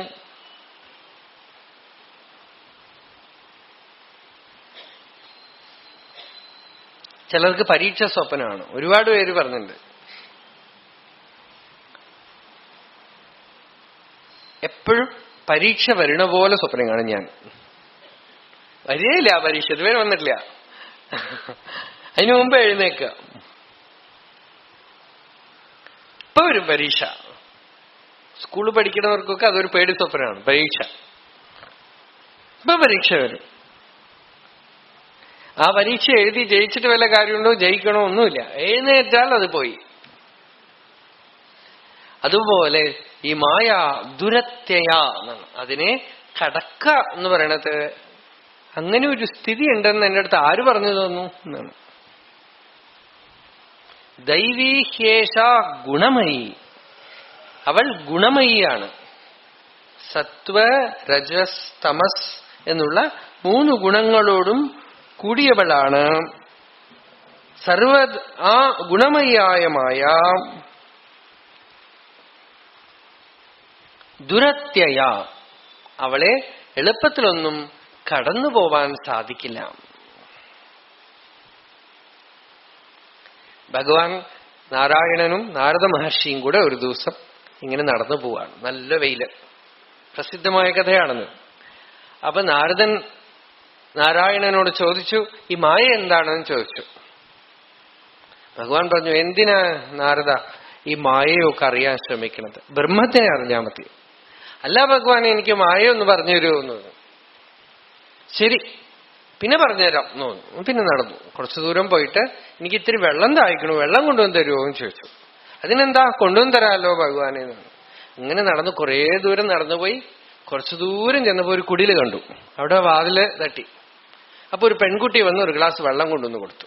പെൺകുട്ടിയെ കണ്ടതും നാരദന് തോന്നി, ഇവിടെ കല്യാണം കഴിച്ചാലോ, നല്ല സുന്ദരിയായിട്ടിരിക്കണമെന്ന് തോന്നി. അവൾ ഗ്ലാസ്സിൽ വെള്ളം കൊണ്ടു കൊടുത്തതും വെള്ളം വാങ്ങിച്ചു കുടിച്ചിട്ട് നാരദൻ അവിടെ തന്നെ നിന്നു. അവളുടെ അച്ഛൻ വന്നത് നാരദനെ കണ്ടപ്പോ, നിങ്ങളെ വിവാഹിതനാണോ എന്ന് ചോദിച്ചു. അല്ല എന്ന് തോന്നുന്നു. ഇതാ എന്റെ മകളെ കല്യാണം കഴിച്ചു തരാമെന്ന് തോന്നുന്നു. അവളെ കല്യാണം കഴിച്ചു. കല്യാണം കഴിച്ച് അവിടെ തന്നെ താമസാക്കി. അവര് എന്ത് പണി ചെയ്യണോ ആ പണിയൊക്കെ പഠിപ്പിച്ചു കൊടുത്തു. അവരുടെ പണിയൊക്കെ ചെയ്തു നാരദൻ. അതിൽ 8 കുട്ടികളുണ്ടായി. ഓരോ കുട്ടികളെയായി പഠിപ്പിക്കലും പല കാര്യങ്ങളും ഒക്കെ അനേക വർഷങ്ങളുമായി. അങ്ങനെ ഇരിക്കുമ്പോ വലിയൊരു വെള്ളപ്പൊക്കം വന്നു. വെള്ളപ്പൊക്കത്തിൽ എങ്ങടാ പോവാന്നറിയാതെ കുട്ടികളെയൊക്കെ പിടിച്ച് നാരദനും ഭാര്യയും 8 കുട്ടികളുമായിട്ട് വെള്ളത്തിൽ നീന്തി. 8 ഓരോന്നായി കൈവിട്ടു പോണു കുട്ടികള്. ഇതിനെ പിടിക്കുമ്പോഴേക്കും അത് പോവും, അതിനെ പിടിക്കുമ്പോഴേക്കും ഇത് പോവും. അവസാനം 8 കുട്ടികളും മരിച്ചു, ഭാര്യയും മരിച്ചു. വെള്ളപ്പൊക്കത്തുനിന്ന് ഒരുവിധം രക്ഷപ്പെട്ട് തലയ്ക്ക് കൈവച്ച് നാരദൻ ഇങ്ങനെയൊരു തലയിലെഴുത്ത് എനിക്ക് എന്താ ഗതി, ഭഗവാനെ എന്നെ ആര് രക്ഷിക്കും, ഈ സംസാരത്തിൽ നിന്ന് എങ്ങനെ പുറത്തു പോകും? തന്റെ പൂർവ്വം ഒന്നും ഓർമ്മയില്ല. ഇങ്ങനെ ഇരിക്കുമ്പോ ആരോ ഒന്ന് തട്ടി വിളിച്ചു. നോക്കുമ്പോ എവിടെ വെള്ളം? വെള്ളം കൊണ്ടുവരാൻ പോയിട്ട് എവിടെ? 5 മിനിറ്റേ ആയിട്ടുള്ളൂ എന്നാണ്. ഈ 5 മിനിറ്റിന്റെ ഉള്ളിൽ ഇത്രയധികം കണ്ടു. അപ്പൊ ഭഗവാൻ പറഞ്ഞു, നാരദരെ, ഇതാണ് മായ. യോഗവാസിഷ്ഠത്തിൽ ഇതിനേക്കാളും ഗംഭീരായ ഒരു കഥയുണ്ട്. ഗാധി എന്ന് പറയുന്ന ഒരു തപസ്വി. ആ തപസ്വി ഗംഗയിൽ തപസ് ചെയ്യാണ്. തപസ് എന്ന് പറഞ്ഞാൽ ഉഗ്ര തപസ്. കഴുത്തിന് വെള്ളത്തിൽ നിന്ന് ജപം ചെയ്യാണ്. അപ്പോ വിഷ്ണു മുമ്പിൽ പ്രത്യക്ഷപ്പെട്ടു. വിഷ്ണുവിനോട് ഗാദി ഭഗവാനെ സ്തുതിച്ചു. സ്തുതി നമസ്കാരാദികളൊക്കെ കഴിഞ്ഞ് ഭഗവാൻ ചോദിച്ചു, തനിക്ക് എന്താ വരവാ വേണ്ട? ഗാദി പറഞ്ഞു, ഭഗവാനെ എനിക്ക് മായ എന്താണെന്നറിയണം. വിഷ്ണു പറഞ്ഞു, ഗാദി, എന്തിനാ ഈ മായയൊക്കെ അറിയാൻ ആഗ്രഹിക്കുന്നത്? ജ്ഞാനവും ഭക്തിയും കൊണ്ട് വിമുക്തമാകുകയാണ് വേണ്ടത്. അല്ലാതെ ഈ മായെന്ന് വെളിയിൽ വരുന്നതിന് പകരം അതിനെന്തിനാ മനസ്സിലാക്കണം? അല്ല ഭഗവാനെ, അതെന്താന്ന് പറഞ്ഞുതരാം. അത് നിനക്ക് കാലത്തിൽ അറിയപ്പെടും, സമയമാവുമ്പോ മനസ്സിലാവും എന്ന് പറഞ്ഞ് ഭഗവാൻ മറഞ്ഞുപോയി. അപ്പൊ ഗാദി ഇത്തിരി വിഷമായി. ഞാൻ ഇത്രയൊക്കെ തപസ് ചെയ്ത് ഈ മായയുടെ സ്വരൂപം എന്താന്ന് അറിയണമെന്ന് വിചാരിച്ചു, സാധിച്ചില്ല എന്ന് പറഞ്ഞ് പിന്നെയും തന്റെ തപസ് തുടർന്നു. കുറച്ചു ദിവസം ആ ഗംഗാതീരത്തിൽ താമസാക്കി. കുറെ കഴിഞ്ഞപ്പോ ഗാദിക്ക് വാർദ്ധക്യമായി, വയ്യായികയായി. തനിച്ചൊക്കെ ഇരുന്ന് നോക്കി സാധിക്കണില്ല എന്ന് കണ്ടപ്പോ നാട്ടിലേക്ക് തന്നെ തിരിച്ചു വരാൻ അയാളുടെ മക്കളൊക്കെ ചെന്ന് കൂട്ടിക്കൊണ്ടുവന്നു. വീട്ടിൽ വന്ന് താമസാക്കി. മക്കളൊക്കെ നല്ലവണ്ണം അച്ഛനെ പരിചരണം ചെയ്തു. മക്കള് പേരക്കുട്ടികളൊക്കെ ആയിട്ട് കുടുംബത്തിൽ പരിചരണമൊക്കെ ആയിട്ട് കഴിഞ്ഞു. കുറെ കഴിഞ്ഞ് വാർദ്ധക്യം ബാധിച്ചു. സൂക്കേട് കലശലായി, കിടപ്പായി. അങ്ങനെ ഇരിക്കുമ്പോ തെരുവ് കൂടെ ഒരു ചണ്ടാളൻ പാട്ടുപാടി പോണത് കണ്ടപ്പോ ഗാദിക്ക് തോന്നി, ഇങ്ങനെയൊരു ജീവിതം, ഒരു സംസ്കാരം ഇല്ലാതെ എന്നൊക്കെ വിചാരിച്ചു. ഇതുപോലെ ഒരു ജീവിതം എനിക്ക് ഉണ്ടായാൽ ഞാൻ എന്ത് ചെയ്യും ഭഗവാനെ എന്ന് വിചാരിച്ച് ആ ചണ്ടാളനെ വിചാരിച്ചും കൊണ്ട് തന്നെ ശരീരം വിട്ടു. അപ്പൊ അടുത്ത ജന്മം കീരമണ്ഡലം എന്ന് പറയുന്ന ഒരു ദേശത്ത് പോയി ഒരു ചണ്ടാളനായിട്ട് ജനിച്ചു. ചണ്ടാളകുലത്തിൽ ജനിച്ച് കുറെ അവിടെ വളർന്ന് ചണ്ടാളന്മാർക്കിടയിലുള്ള ഒരു വലിയ സംഗീതജ്ഞനായിട്ട് ഒറ്റക്കമ്പി വാദ്യം, ഒരു ഒറ്റക്കമ്പിയുള്ള ഒരു വീണ, അത് വാദനം ചെയ്ത് നാട്ടിൻപുറത്തുള്ള പാട്ടുകളൊക്കെ പാടി നടക്കുന്ന ഒരു കലാകാരനായിട്ട് മാറി. അവരുടെ നടുവിൽ ഒരു സ്ത്രീയെ വിവാഹം കഴിച്ചു. അവിടെ കുറെ കുട്ടികളായി. കുറെ കാലം അങ്ങനെ താമസിച്ചു. ഇതേപോലെ തന്നെ ദുർഭിക്ഷ ഉണ്ടായി. അതിലുണ്ടായിരുന്ന 2-3 മക്കളും മരിച്ചു, ഭാര്യയും മരിച്ചു. വല്ലാത്ത വിഷമത്തിൽ ആ കീരമണ്ഡലം ആ ചണ്ടാള ഹൂണന്മാരുടെ ദേശത്തുനിന്ന് പുറപ്പെട്ട് അങ്ങനെ യാത്രയായി. അങ്ങനെ കുറെ യാത്ര ചെയ്ത് കീരമണ്ഡലം എന്ന് പറയുന്ന ഒരു രാജ്യത്ത് ചെന്നെത്തി. അവിടെ ചെന്നപ്പോ അവിടെ ഒരു ആന അങ്ങനെ തെരുവിലിറങ്ങി വരികയാണ് വാദ്യഘോഷങ്ങളോടുകൂടെ. ആ നാട്ടിലെ രാജാവ് മരിച്ചുപോയിരിക്കണം. പുതിയ രാജാവിനെ കണ്ടെത്താനായി ആനയെ പൂജിച്ച് ആനയുടെ തുമ്പിക്കൈയിലൊരു മാലയും കൊടുത്തു വിട്ടിരിക്കുകയാണ്. ഈ ആന ആരുടെ കഴുത്തിൽ ഈ മാല ഇടുന്നു അവര് രാജാവും. ഈ ആന ഈ മാലയും കൊണ്ട് ഇങ്ങനെ തെരുവിൽ നടന്നു. ഈ കടഞ്ചകൻ എന്ന ചണ്ടാളൻ, ഈ ജന്മത്തിൽ കടഞ്ചകൻ എന്നാണ് പേര്, ഈ കടഞ്ചകന്റെ കഴുത്തില് മാല കൊണ്ടുവന്നിടും. ക്ഷത്രിയന് മാത്രമേ രാജാവാകാൻ അധികാരമുള്ളൂ. ഇയാൾ ക്ഷത്രിയനല്ലെന്ന് ആർക്കും അറിയില്ല. ക്ഷത്രിയനാണെന്ന് തന്നെ കൂട്ടി, കണ്ടിട്ടൊന്നും തോന്നില്ല. അപ്പോ ഇയാളെ രാജാവാക്കി. ഇയാളുടെ ചുവട്ടിൽ വലിയൊരു മന്ത്രിസഭയൊക്കെ ഉണ്ടാക്കി. മന്ത്രിമാർക്കൊക്കെ വേണ്ട ഇൻസ്ട്രക്ഷൻസ് ഒക്കെ കൊടുത്തു. അദ്ദേഹം ഏതോ പൂർവ്വ സംസ്കാരം കൊണ്ട് രാജ്യഭരണത്തിന്റെ തന്ത്രങ്ങളൊക്കെ എളുപ്പത്തിൽ പഠിച്ചെടുത്തു. അവിടെ വീണ്ടും വിവാഹിതനായി. റാണിമാരും ഒക്കെ ആയി, രാജാവായി, രാജ്യഭരണമൊക്കെ ഭംഗിയായിട്ട് ചെയ്തു 8 വർഷം. അങ്ങനെ 8 വർഷം കഴിഞ്ഞു. ഒരു ദിവസം രാജാവ് പൂന്തോട്ടത്തിൽ അങ്ങനെ നടന്നുകൊണ്ടിരിക്കുമ്പോ ഒരു ചണ്ടാളൻ ഒറ്റക്കമ്പി വീണ വായിച്ച് പാടുന്നത് കേട്ടു. അപ്പൊ പൂർവവാസന രാജാവാണെന്നുള്ളതൊക്കെ മറന്ന് അയാളുടെ കൂടെ ചെന്നിരുന്ന് പാടാൻ തുടങ്ങി. നാട്ടുകാര് ഇത് കണ്ടു. അയ്യേ, നമ്മളുടെ രാജാവിന്റെ പൂർവവൃത്താന്തമൊന്നും നമ്മൾ അന്വേഷിച്ചില്ലല്ലോ എന്ന് പറഞ്ഞ് അന്വേഷിച്ചു മനസ്സിലാക്കി ഇദ്ദേഹം ഹൂണദേശത്തിലെ ചണ്ടാളനാണെന്ന് മനസ്സിലാക്കി. ജനങ്ങൾക്കൊക്കെ വലിയ വിഷമായി. ക്ഷത്രിയനല്ല എന്നറിഞ്ഞതോടുകൂടി ജനങ്ങൾ പല ആളുകളും അഗ്നിയിൽ ചാടി മരിച്ചു എന്നാണ്. റാണിമാര് പലരും അഗ്നിയിൽ ചാടിയത്രേ. ഇതൊക്കെ കഴിഞ്ഞ് മന്ത്രിമാരൊക്കെ അഗ്നിയിൽ ചാടി മരിച്ചു. കുറെ ബ്രാഹ്മണര് പ്രായശ്ചിത്തത്തിനായി ചാന്ദ്രായണ വ്രതം അനുഷ്ഠിക്കാനായിട്ട് കാശിയിലേക്ക് പോയി. ഇതൊക്കെ ഇദ്ദേഹത്തിന് കാശിയിലേക്ക് പോയവര്. ഇതൊക്കെ കഴിഞ്ഞ് രാജാവിന് വല്ലാത്ത വിഷമായി. ഞാനിങ്ങനെ കള്ളം പറഞ്ഞിട്ട് ഞാൻ ഇന്ന ആളാണെന്നൊന്നും പറയാതെ രാജ്യമേറ്റുമല്ലോ, എന്നെ കാരണമാണല്ലോ ഇതൊക്കെ സംഭവിച്ചത്, ഇനി ഞാൻ എന്തിന് ജീവിക്കണമെന്ന് പറഞ്ഞ് രാജാവ് ഈ കടഞ്ചകൻ തീയിലേക്ക് അങ്ങോട്ട് ചാടി. തീയിൽ ചാടിയതും ഒരു ക്ഷണ നേരത്തേക്കൊന്ന് ഞെട്ടിയിട്ട് നോക്കുമ്പോ ഗാദി കഴുത്തിന് വെള്ളത്തിൽ ഗംഗയിൽ നിൽക്കുകയാണ്.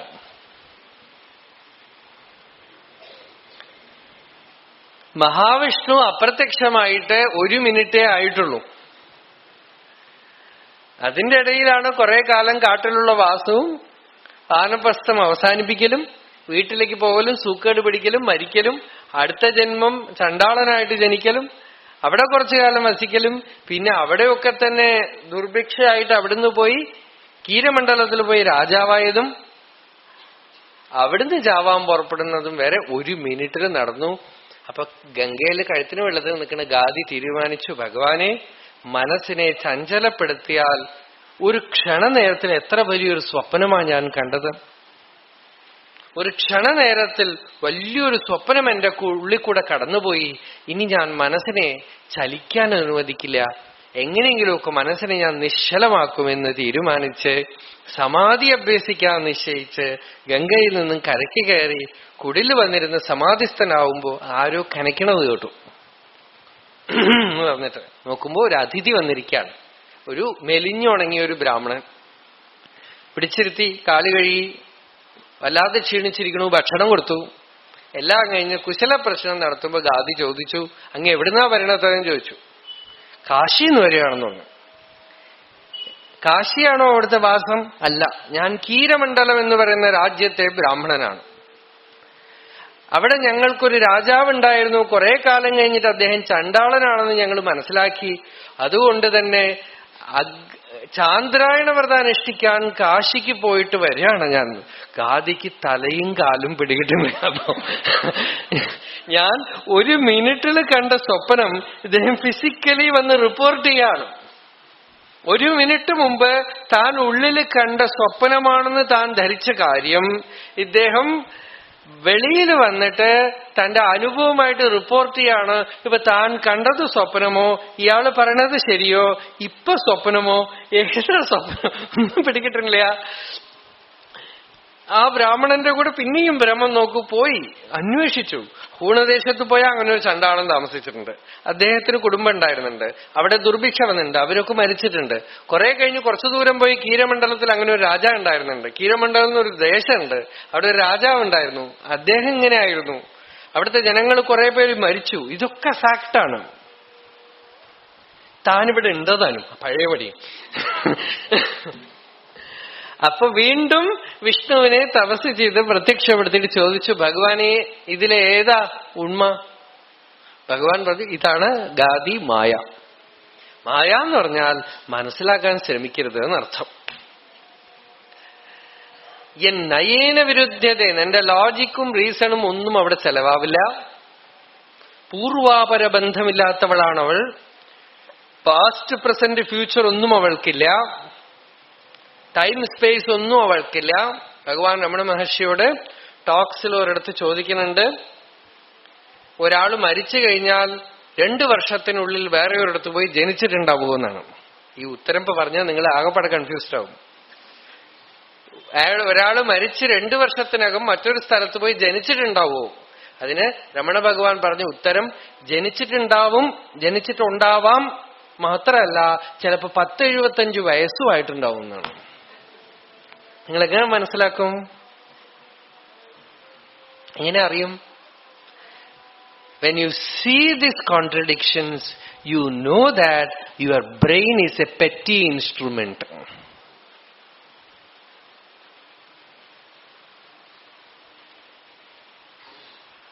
Which can never fathom the depth of truth.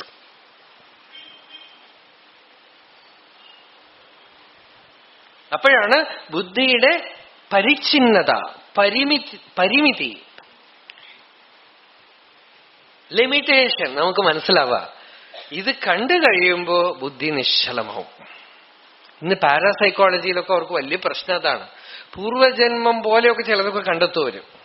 ഒരു കുട്ടി പറയും, എന്റെ പൂർവജന്മത്തിലെ മക്കൾ ഇന്ന സ്ഥലത്തുണ്ടെന്ന് പറയും. ഒരുപാട് അങ്ങനെ കേസസ് കണ്ടെത്തി കഴിഞ്ഞു അവര്.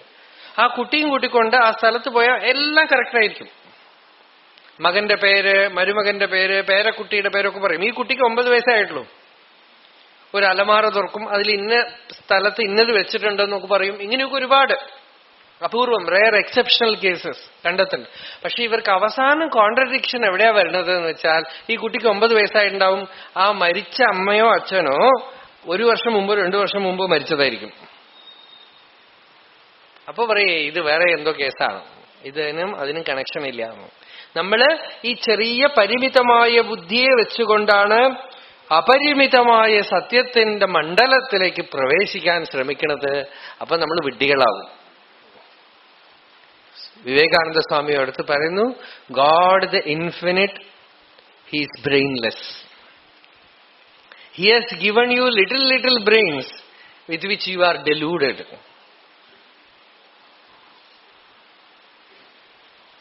ചെറിയ ബുദ്ധി തന്നിട്ട് നമ്മളെ കളിക്കാൻ വിടുകയാണ്. നമ്മളിതുകൊണ്ട് ഇങ്ങനെ നടത്തുക. ഒരു സിദ്ധൻ പാവ വിൽക്കുന്ന ആളായിട്ട് വന്നു ഒരു തെരുവില്.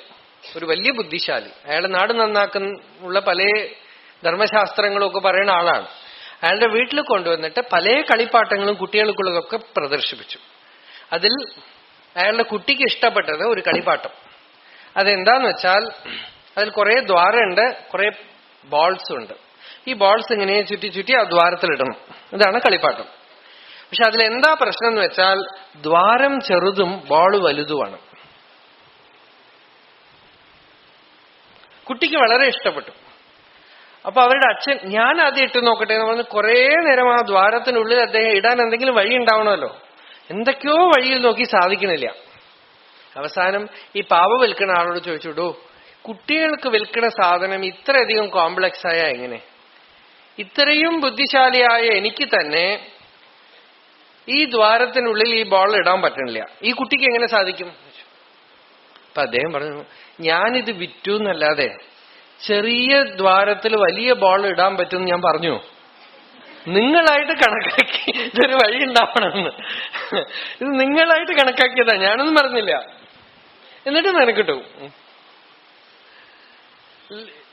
ഇത് മനസ്സിലാക്കലാണ് ഈ കളിപ്പാട്ടത്തിന്റെ പ്രയോജനം. ഇതുപോലെ ലോകത്തിലെ പ്രശ്നങ്ങളൊക്കെ നമ്മൾ പരിഹരിക്കാൻ പറ്റും ധരിക്കുന്നത് ഇതുപോലെയാണ്. മായ എന്ന് പറഞ്ഞാൽ എന്നയേന വിരുദ്ധ്യത്തെ. അതിനെ പരിഹരിക്കാൻ പോവരുത്, അതിനെ കണ്ടെത്താൻ ശ്രമിക്കരുത്, അതിന്റെ മൂലാന്വേഷണം ചെയ്യരുത്. ഒന്നും അറിയാനിവിടെ ഇല്ല. ജിജ്ഞാസ നിവൃത്തി, ജിഹാസ നിവൃത്തി, പ്രേപ്സ നിവൃത്തി, ചികിത്സ നിവൃത്തി, സങ്കല്പ നിവൃത്തി, ഭയനിവൃത്തി. അറിയണം എന്നുള്ള ആഗ്രഹം തന്നെ ശമിച്ചു പോവാണ്. അതൊരു ഡിസ്റ്റർബൻസ് ആണ്. പ്രാപിക്കണമെന്നുള്ളത് ഒരു ഡിസ്റ്റർബൻസ് ആണ്. നമ്മളുടെ ഉള്ളിലുള്ള പൂർണ്ണതയില് എന്തോ ഒരു വൈകല്യം വരുമ്പോഴാണ് പുറമേക്കുള്ള ഈ ഒരു ചലനം തന്നെ ഉണ്ടാവണത്.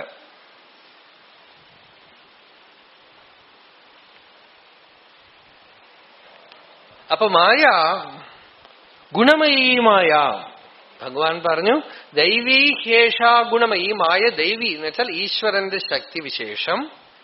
ഗുണമയി സത്വരജസ്തമോ ഗുണങ്ങൾ കൊണ്ട് നിങ്ങളെ ഭ്രമിപ്പിക്കുന്നതായ ശക്തി എന്നുവെച്ചാൽ ആ ശക്തി തന്നെയാണ് നിങ്ങളുടെ ശരീരവും ബുദ്ധിയും മനസ്സും ഒക്കെ. അതുകൊണ്ട് തന്നെ മാമേവയെ പ്രപദ്യന്തേ മായാമേതാം തരന്തിതേ. ആരാ ഇതിനപ്പുറം പോവാ? ആര് പരിപൂർണമായിട്ടും ഇതിന് ശരണാഗതി ചെയ്യുന്നു എന്നുവെച്ചാൽ ഈ മായയുടെ കയ്യിൽ കൊച്ചുകുട്ടിയായിട്ട് തീരുന്നു, യന്ത്രമായിട്ട് തീരുന്നു. ഈശ്വരന് ശരണാഗതി ചെയ്യുന്നു, പ്രപത്തി ചെയ്യുന്നു, അൺകണ്ടീഷണൽ സറണ്ടർ. ആ ശരണാഗതി ചെയ്യുന്നു.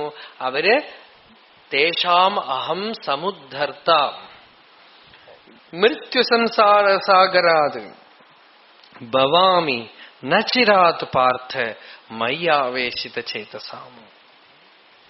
ആരാണോ എനിക്ക് ശരണാഗതി ചെയ്ത് എന്റെ ശക്തിയെ അറിഞ്ഞ് എനിക്ക് അടങ്ങിത്തരണത്, എനിക്കെന്നൊക്കെ ഇവിടെ ഭഗവാൻ പറയണത് മായയ്ക്ക്. ഭഗവാൻ മായയാണ് അവിടെ. മായാരൂപിയായ എനിക്ക് മായാം തു പ്രകൃതിം വിദ്ധി മായിനം തു മഹേശ്വരം എന്നാണ് ഉപനിഷത്ത് വാക്യം. മായ പ്രകൃതിയും മായയുടെ നിയന്താവ് ഈശ്വരനും. നിയന്താവ് എവിടെ ഇരിക്കണു? ഹൃദയത്തില്.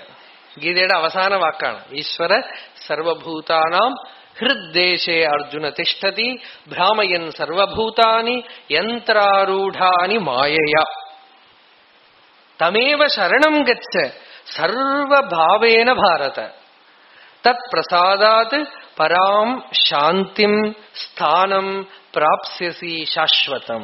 ഉള്ളില് ഒരു മോട്ടോർ ഡ്രൈവർ പോലെ ഇരുന്നുകൊണ്ട് ഗുണമയ്യായ മായയെ തന്റെ പവറാക്കി വെച്ചുകൊണ്ട് ഉള്ളില് തോന്നലുകളും വെളിയില് വസ്തുക്കളും ഉള്ളില് വികാരവും വെളിയില് വ്യക്തികളും ഉള്ളില് ആഗ്രഹവും വെളിയില് കർമ്മവും ഉള്ളില് ഭോക്താവും വെളിയില് ഭോജ്യവും ഉള്ളില് കർത്താവും വെളിയില് കൃത്യവും ഉള്ളില് ദ്രഷ്ടാവും വെളിയില് ദൃശ്യവും ഒക്കെയായി മാറി ഒരു കളി നടത്തിക്കൊണ്ടിരിക്കുകയാണ് ഈശ്വരൻ. ആ ഈശ്വരനോട് വിരോധമൊന്നും വെക്കാതെ അടങ്ങിക്കൊടുക്കാന്ന് മഹാബലി പറയാണ്. ഭാഗവതത്തില് എതിർക്കരുത് എന്നാണ് അസുരന്മാരോട് പറയാണ്. അദ്ദേഹം ഒന്ന് ചോദിക്കുമ്പോ എതിർത്തിട്ട് കാര്യേ ഇല്ല, എതിർക്കരുത്. കാരണം എന്താ എന്ന് വെച്ചാൽ ആരാണോ നമുക്ക് തന്നത് അയാളാണ് എടുക്കാൻ വന്നിരിക്കുന്നത്. അദ്ദേഹം തരുമ്പോ വേണ്ടാന്ന് നമ്മൾ ആരും പറഞ്ഞില്ലല്ലോ. അപ്പൊ എടുക്കാൻ വരുമ്പോ മാത്രം വേണ്ടാന്ന് പറയാൻ നമുക്ക് എന്താ അധികാരം? അതുകൊണ്ട് തരുമ്പോ ഒക്കെ കൈനീട്ടി വാങ്ങിച്ചു, എടുക്കുമ്പോഴും കൊടുക്ക. പ്രഭു സർവഭൂതാനാം സുഖദുഃഖോപപത്തയെ തം ന അതിവർത്തിത്തും ദൈത്യാഹ പൗരുഷൈഹി ഈശ്വര പുമാൻ. സുഖദുഃഖങ്ങൾക്കൊക്കെ തന്നെ അവൻ പ്രഭുവോ അവനെ കടക്കാൻ വിൽപ്പവർ കൊണ്ട് ആർക്കും സാധ്യമല്ല ഹേ അസുരന്മാരെ. അതുകൊണ്ട് ആ തല അവന്റെ കാൽച്ചോട്ടിൽ വെക്കാം. അങ്ങനെ വെച്ചപ്പോ ഭഗവാൻ എന്തു പറഞ്ഞു? രക്ഷിഷ്യേ സർവതോഹം ത്വാം സാനുഗം സപരിച്ഛദം സദാ സന്നിഹിതം വീര തത്ര മാം ദ്രക്ഷ്യത്തെ ഭവാൻ. തന്നെ ഞാൻ രക്ഷിക്കും, എന്റെ കൂടെ ഇരുന്ന് രക്ഷിക്കുമെന്നൊക്കെയാണ് ആശീർവാദം. അപ്പോ മാമേവയെ പ്രപദ്യന്തെ, ഈ മായാവിയായ ഭഗവാന് തന്നെ ആര് ശരണാഗതി ചെയ്യുന്നു, അന്തര്യാമിയായ ഈശ്വരന് തന്നെ ആര് ശരണാഗതി ചെയ്യണോ, അശക്തന് ആര് ശരണാഗതി ചെയ്യുന്നു അവൻ ശക്തിയാൽ രക്ഷിക്കപ്പെടും, വിമുക്തനാക്കപ്പെടും. മാമേവയെ പ്രപദ്യന്തെ മായാം ഏനാം തരന്തിത്തെ, അവര് മായയെ തരണം ചെയ്യും. സർവധർമാൻ പരിത്യജ്യ മാമേവം മായാവിനം സ്വാത്മഭൂതം സർവാത്മനായേ പ്രപദ്യന്തെ. സർവധർമാൻ പരിത്യജ്യ എന്ന് വെച്ചാൽ ഒരു കണ്ടീഷനും അവിടെ കൊണ്ടുവെക്കരുത് എന്നർത്ഥം. ഈശ്വരൻ എവിടെ വെച്ചോ അവിടെ ഇരിക്കുക, എങ്ങനെ വണ്ടി ഓടിക്കണോ അങ്ങനെ ഓടുക, എവിടെ നിർത്തിയോ അവിടെ നിൽക്കുക. സ്വസങ്കല്പമില്ലാതെ വെറും സ്വേച്ഛയറ്റ ഒരു കളിപ്പാട്ടമായിട്ട് ഈശ്വരനോട് വർത്തിക്കുക. കളിപ്പാട്ടമാണ് എന്ന് അറിഞ്ഞാൽ മതി. ഭാഗവതത്തിൽ വരുന്ന ശ്ലോകാണ് ഈശസ്യ ഹി വശേ ലോകഃ യോഷാ ദാരുമയീ യഥാ. ഈശ്വരന്റെ കയ്യിൽ നമ്മളൊക്കെ തന്നെ പാവക്കൂത്തിലെ പാവകളാണെന്നാണ്. പാവക്കൂത്തിലെ പാവകളാണെന്ന് അറിഞ്ഞാലോ നമ്മളുടെ അഭിമാനം പോയി പോകും. അഭിമാനം പോയാൽ നമ്മൾ മുക്തരാണ്. അതുകൊണ്ട് മാസൂയേഥാഹ, അവന്റെ കർമ്മത്തിനോട് അസൂയ വെക്കരുത്. അവൻ എന്ത് ചെയ്യിപ്പിക്കണോ അതിനെതിരെ പ്രവർത്തിക്കാൻ ആശിക്കരുത്. അവന്റെ കയ്യിൽ യന്ത്രമായിട്ടിരിക്കുക. അവൻ എന്ത് തരണോ അത് പ്രസാദമായിട്ട് സ്വീകരിക്കുക. എവിടെ വെക്കണോ അവിടെ ഇരിക്കുക. എന്ത് പണിയാണോ എടുപ്പിക്കണമെന്ന് വെച്ചാൽ ആ പണിയെടുക്കുക. അങ്ങനെ ആയാൽ അവനാൽ വിമുക്തനാക്കപ്പെടും.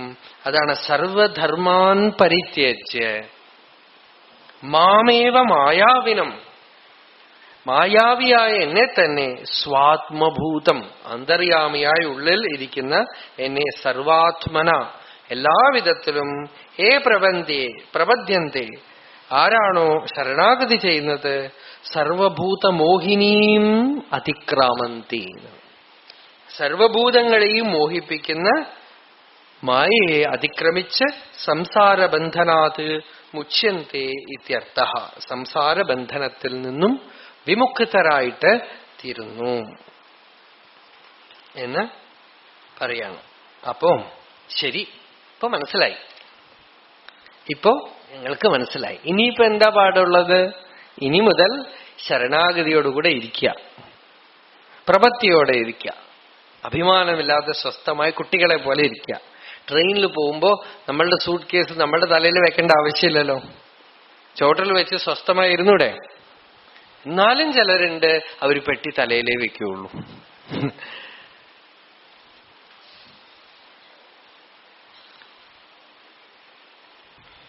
ഓടുന്ന ട്രെയിനിന്റെ മേലെ ഉള്ളിൽ ഓടുന്ന പോലെയാണ്. ശരണാഗതി എന്നുള്ളത് വളരെ സിമ്പിളാണ്. പക്ഷേ നമ്മളുടെ ഉള്ളിൽ അഹങ്കാരം എന്ന പ്രേതം ജീവിക്കുന്നവരെ ശരണാഗതി ചെയ്യാൻ അത് സമ്മതിക്കില്ല. അത് എന്തെങ്കിലുമൊക്കെ ജൽപ്പനം ചെയ്തുകൊണ്ടേയിരിക്കുള്ളൂ. അതുകൊണ്ട് അത് ആ ഈഗോ എങ്ങനെ വന്നു? അതിനെയാണ് നമ്മൾ പാപം എന്ന് പറയണത്, വേറൊന്നുമല്ല. പാപം എന്ന് പറയണത് ഈ അഹങ്കാരമാണ്. അത് നമ്മൾ തത്വമൊക്കെ അറിഞ്ഞാലും ഗീതയൊക്കെ അറിഞ്ഞാലും വേദാന്തമൊക്കെ അറിഞ്ഞാലും ഉള്ളില് കയറിക്കൂടി ഒരു ബുള്ളറ്റ് പോലെ വിഷമിപ്പിച്ചുകൊണ്ടേയിരിക്കും. ഒക്കെ മനസ്സിലായാലും പ്രാക്ടിക്കലായിട്ട് വരുമ്പോ ഒന്നും നടക്കില്ല. രാമകൃഷ്ണ പരമഹംസർക്ക് ഒരു അമ്മാവനുണ്ടായിരുന്നു, രാംലാൽ. അദ്ദേഹത്തിന് ഇടയ്ക്കിടയ്ക്ക് രാമകൃഷ്ണ പരമഹംസരെ സന്ദേഹം വരും. എന്തിനാ ഇയാളെ എല്ലാരെയും നമസ്കരിക്കണത്? എന്റെ മരുമനുവിന് പറയില്ലേ, തലയ്ക്ക് ഇത്തിരി സൂക്കേടുമാണ്. ആളുകളൊക്കെ വരുന്നു, ഇയാൾ പാട്ട് പാടുന്നു. ഇടയ്ക്ക് ചോദിക്കും, രാമകൃഷ്ണ നിന്റെ അടുത്ത് ഗതായി, നിന്റെ അടുത്ത് എന്താ ഉള്ളത്, എന്നെ എന്തിനാ? അപ്പൊ രാമകൃഷ്ണദേവ് പറഞ്ഞു ഒന്നുമില്ല. എന്നിട്ട് ഇടയ്ക്ക് കുറച്ച് വേദാന്തമൊക്കെ പറയുമ്പോ ഒക്കെ ചർച്ചയൊക്കെ ആവും. സത്സംഗമൊക്കെ കേട്ട് കഴിഞ്ഞാൽ രാംലാലിന് തോന്നും ഗതായിനി അവതാര പുരുഷനാണ് എന്ന് പറഞ്ഞ് നമസ്കരിക്കും. മരുമകനാണെന്ന് പോലും നോക്കാതെ. രാമകൃഷ്ണദേവൻ തന്നെ പറയും, ഈ നമസ്കാരവും ഭക്തിയും ഒക്കെ മൂക്കുപൊടി എടുത്ത് മൂക്കിലിടുന്ന വരെ ഉണ്ടാവുള്ളൂ എന്നാണ്. അത് ഇട്ട് കഴിഞ്ഞാൽ ഉടനെ അഹങ്കാരം വെക്കും അത്ര. അദ്ദേഹത്തിന് മൂക്കിലതങ്ങോട്ട് കയറ്റി കഴിഞ്ഞാൽ ഉടനെ അധ്യാത്മരാമായണത്തിൽ കുറെ ശ്ലോകമൊക്കെ അദ്ദേഹം കാണാതെ പഠിച്ചിട്ടുണ്ട്, അതൊക്കെ ഓർമ്മ വരും അത്രേ. അപ്പൊ പറയും, ഗതായി നിനക്ക് എന്തറിയും, നിനക്കൊന്നും അറിയില്ല. ശരണാഗതി എന്നുള്ളത് വളരെ സിമ്പിളാണ്, പക്ഷേ നമുക്ക് വളരെ ബുദ്ധിമുട്ട് തോന്നും. ഒരു ശവം എടുത്ത് വെള്ളത്തിലിട്ടാൽ പൊങ്ങിക്കിടക്കും അല്ലേ? നമ്മൾ മാത്രം എന്താ മുങ്ങണ്?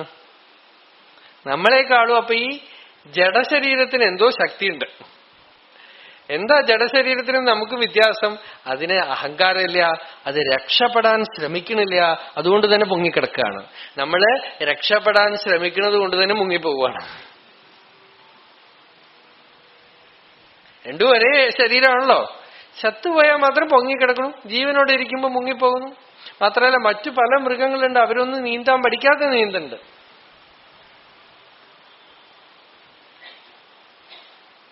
നമുക്ക് മാത്രം എന്തുകൊണ്ട് എല്ലാം പഠിക്കേണ്ടിയിരിക്കണം? എല്ലാം നമ്മളുടെ ഉള്ളിലുള്ള ഈ ശ്രീമാന്റെ ശക്തിയാണ്. ഈ ഈഗോ ഉണ്ടല്ലോ, അന്ന് പറഞ്ഞു തോന്നുന്നു. ഈഗോന് ഒരാൾ ഡെഫിനിഷൻ കൊടുത്തു, ഇജക്ട് ഗോഡ് ഔട്ട് എന്നാണ്. EGO, ഈശ്വരനെ കഴുത്തു പിടിച്ച് ഒരു തള്ളു പുറത്ത്. അയാളുള്ളപ്പോ ഈശ്വരൻ ഉണ്ടാവില്ല. ആൾദോ ഈ ഗോ ആണെങ്കിൽ ഹി നെവർ ഗോസ്. പേര് മാത്രമേ ഉള്ളൂ ഗോ, പൂല. ഉള്ളിലിരുന്ന് നമ്മളെ എല്ലാം ഞാൻ ചെയ്യണമെന്ന് തോന്നിപ്പിക്കും, പല വിധത്തിലുള്ള ബുദ്ധിമുട്ടുകൾ ഉണ്ടാക്കും, ദുഃഖങ്ങൾ ഉണ്ടാക്കും, പ്രശ്നങ്ങൾ ഉണ്ടാക്കും.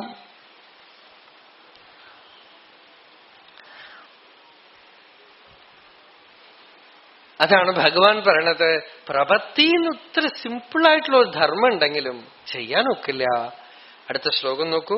നമാം ദുഷ്കൃതിനോ മൂഢാഃ പ്രപദ്യന്തെ നരാധമാഃ മായയാ അപഹൃതജ്ഞാനാഃ ആസുരം ഭാവം ആശ്രിതാഃ. ഈ അഹങ്കാരത്തിന് പേരാണ് അസുരൻ. അഹങ്കാരമുണ്ടോ അസുരൻ. ഹിരണ്യകശിപുവും തപസ് ചെയ്യണു, വസിഷ്ഠ വിശ്വാമിത്രാദികളും തപസ് ചെയ്യുന്നു. രണ്ടുപേരും തപസ്. എന്താ വ്യത്യാസം? ഒരാളുടെ തപസ് മുഴുവൻ ഈ സ്വാർത്ഥതയ്ക്ക് വേണ്ടിയിട്ടാണ്. നമാം ദുഷ്കൃതിനോ മൂഢാഃ പ്രപദ്യന്തെ നരാധമാഃ മായയാ അപഹൃതജ്ഞാനാഃ ആസുരം ഭാവമാശ്രിതാഃ. കൃഷ്ണൻ പറയണത് 4 വിശേഷണങ്ങൾ അവർക്ക് കൊടുത്തു. ദുഷ്കൃതിനഃ, മൂഢാഃ, നരാധമാഃ, മായയാ അപഹൃതജ്ഞാനാഃ. ഒന്നും കൂടെ ചെയ്യൂ. ആസുരം ഭാവമാശ്രിതഃ. 5. അനുഷ്ടുപ്പില് 80% പോയി.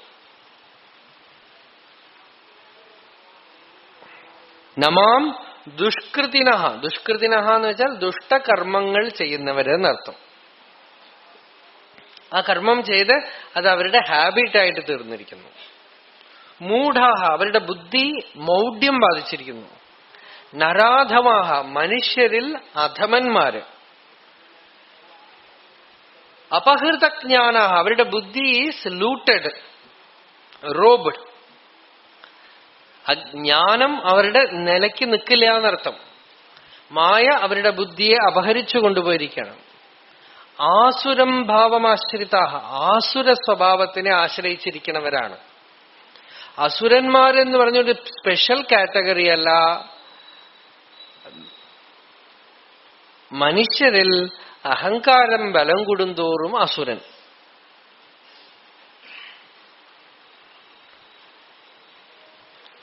സൊസൈറ്റൽ മാൻ ഈസ് അസുര. എന്നുവെച്ചാൽ സൊസൈറ്റി എന്ന് പറയുന്നത് തന്നെ ഈഗോ ഓറിയന്റഡ് ആണല്ലോ. അഹങ്കാരത്തിനെ വെച്ചുകൊണ്ടാണ് നമ്മൾ സമൂഹം എന്നൊരു സാധനത്തിനെ തന്നെ ഉണ്ടാക്കിയിരിക്കുന്നത്. ഈശ്വരനെ ശരണാഗതി ചെയ്യാന്നുള്ള ധർമ്മം ആർക്കും പ്രശ്നമേ അല്ല. സ്കൂളിൽ പഠിപ്പിക്കുകയോ, അതൊക്കെ ഹിസ്റ്ററിയിൽ പഠിപ്പിക്കുകയോ, ജോഗ്രഫിയിൽ പഠിപ്പിക്കുകയോ, ഫിസിക്സിൽ പഠിപ്പിക്കുകയോ, കെമിസ്ട്രിയിൽ പഠിപ്പിക്കുകയോ, അതിലൊക്കെ തന്നെ ഈശ്വരൻ എന്നുള്ള പദം തന്നെ നമുക്കൊരു കേവലം ഒരു കലാപരിപാടിയിലെ ഒരു ഭാഗം മാതിരി മാത്രമാണ്. നോക്കൂ, നമ്മളൊക്കെ ആസ്തികന്മാരാണ്, ദൈവവിശ്വാസികളാണെന്നൊക്കെ പറയണമെന്നുണ്ടെങ്കിലും ദൈവം എന്ന് പറയുന്നത് കൊച്ചുകുട്ടികൾക്ക് പുലമ്പാനുള്ള ഒരു വിഷയം മാത്രമാണെന്നല്ലാതെ സ്കൂൾ സിലബസ് മുതലായിട്ടുള്ള കാര്യങ്ങളിലൊക്കെ ഗൗരവമായി എന്തൊക്കെ കിടക്കുന്നു, അതിലൊക്കെ ഈശ്വരൻ എവിടെ സ്ഥാനം എന്നുള്ള മട്ടാണ്. അപ്പോ ദുഷ്കൃതികളും മൂഢന്മാരും ആസുരഭാവത്തോടുകൂടിയവരും അപഹൃതജ്ഞാനന്മാരുമായിട്ടുള്ളവരുമാണ് 90% ലോകത്തില്.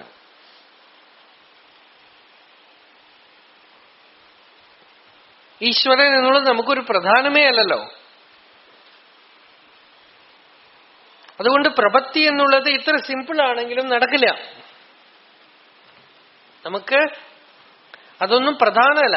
ലോകം കഴിഞ്ഞിട്ട് ഭഗവാൻ എന്നൊന്നുണ്ടെങ്കിൽ,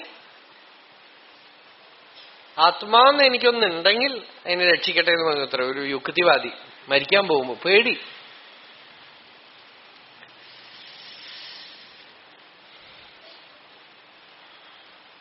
ഭഗവാൻ തന്നെ ഇത്തിരി കരുണയോടെ പറയണം, വിഷമത്തോടെ പറയണം, ആരും ശരണാഗതി ചെയ്യില്ലല്ലോ എന്നാണ്.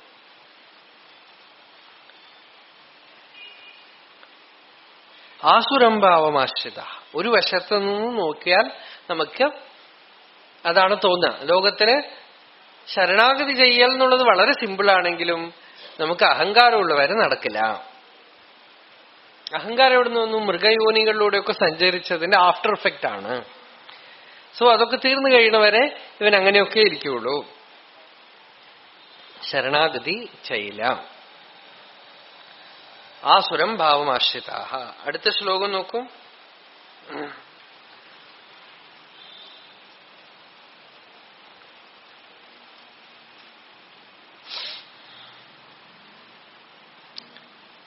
ഭഗവാനെ ഭജിക്കുന്നവരെ 4 കാറ്റഗറിയിൽ ഭഗവാൻ പെടുത്താണ്. സാധാരണ ഈ ദുഷ്കൃതികളെ ഈ 4 കാറ്റഗറിയിലും പെടില്ല എന്നാണ്.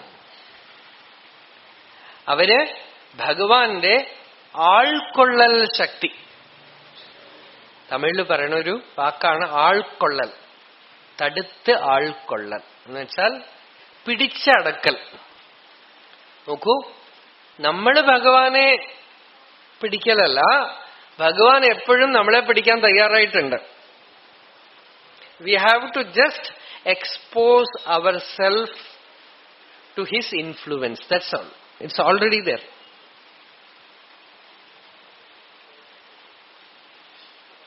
എല്ലായിടത്തും ഉണ്ടെന്നാണ് വേദം പറയണത്. തീർത്ഥക്ഷേത്രങ്ങൾ തോറും, അഗ്നി തോറും, ജലം തോറും, കാടുകൾ തോറും നടക്കുന്നു ഭഗവാൻ എന്നാണ്. ആളുകളെ പിടിക്കാനായിട്ട് നടക്കണു അത്രേ. പക്ഷെ പിടികൊടുക്കണില്ല എന്നാണ്. ആ പിടിയിലേക്ക് വീണു കൊടുക്കാനുള്ള മെച്യൂരിറ്റി ഇയാൾക്കുണ്ടായാൽ മതി. അതിന് ഇയാൾക്ക് ദുഷ്കൃതി, ഇയാളുടെ പാപം ഡൗൺ പുള്ളിങ് ഫോഴ്സ് ആയിട്ട് നിൽക്കുകയാണ്. ദുഷ്കൃതി എന്ന് ഭഗവാൻ പറഞ്ഞു. അതിനാണ് പാപം എന്ന് പറയുന്നത്. പാപം എന്ന് പറഞ്ഞാൽ പൊതുവെ നമുക്ക് it is a force after effect of our own action എന്ന് വെച്ചോളൂ. അവിടെ പ്രപത്തി ചെയ്യാൻ തോന്നില്ല, ശരണാഗതി ചെയ്യാൻ തോന്നില്ല. ദുര്യോധനനും വിശ്വരൂപം കണ്ടു. അർജുനൻ വിശ്വരൂപം കണ്ട് സ്തുതിച്ചു. ദുര്യോധനൻ കൗരവ സഭയിൽ വെച്ച് വിശ്വരൂപ ദർശനം കിട്ടി ദുര്യോധനന്. ദുര്യോധനൻ പറഞ്ഞു ഇത് ഒരു മാജിക്കാണ്.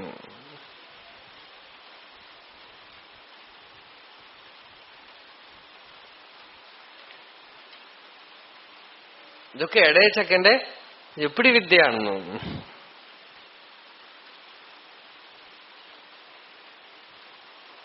കൂട്ടാക്കിയില്ല. എന്താ ന പ്രപദ്യന്തേ,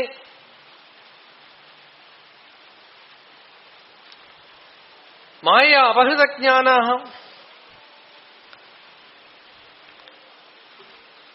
ഇനിയിപ്പോ ഭക്തി ചെയ്യുന്നവർ ഏത് വിധത്തിലുണ്ട്? 4 വിധത്തിലുണ്ട് എന്നാണ്. അടുത്ത ശ്ലോകം നോക്കൂ. ചതുർവിധ ഭജന്തേ മാം ജനാ സുകൃതിനോർജുന ആർത്തോ ജിജ്ഞാസുരർത്ഥാർത്ഥി ജ്ഞാനീ ച ഭരതർഷഭ. കഴിഞ്ഞ ശ്ലോകം ദുഷ്കൃതികൾ എന്ന് പറഞ്ഞ് നമ്മൾ മറ്റുള്ളവരെ കണ്ട് ചോദിക്കുമല്ലോ, ഇത്ര ആളുകളുണ്ടല്ലോ, ഇവരൊന്നും ഭജിക്കണില്ലല്ലോ, ഭക്തി ചെയ്യണില്ലല്ലോ എന്ന് ചോദിക്കുമല്ലോ. അവർക്ക് ഒരു എക്സ്പ്ലനേഷനാണ് കഴിഞ്ഞ ശ്ലോകം നമ്മൾക്ക് തരികയാണ്. അവരൊക്കെ എന്തുകൊണ്ടാണ് ഈ മാർഗത്തിലൊന്നും വരാത്ത? ദുഷ്കൃതിന. ചോദ്യത്തിന് ഉത്തരമാണത്. മനസ്സിലായോ? ചോദ്യത്തിനുള്ള ഉത്തരമാണത്. എന്തുകൊണ്ടാണ് അവരൊന്നും ഭജിക്കാത്തത്? എന്താ അവരൊന്നും ഭക്തിമാർഗത്തിലില്ലാത്തത്? നിങ്ങൾ ചോദിക്കുമ്പോൾ നിങ്ങൾക്കൊരു ഉത്തരം തന്നു. ഇനിയിപ്പോ ചോദ്യം ചോദിക്കാൻ പാടില്ല.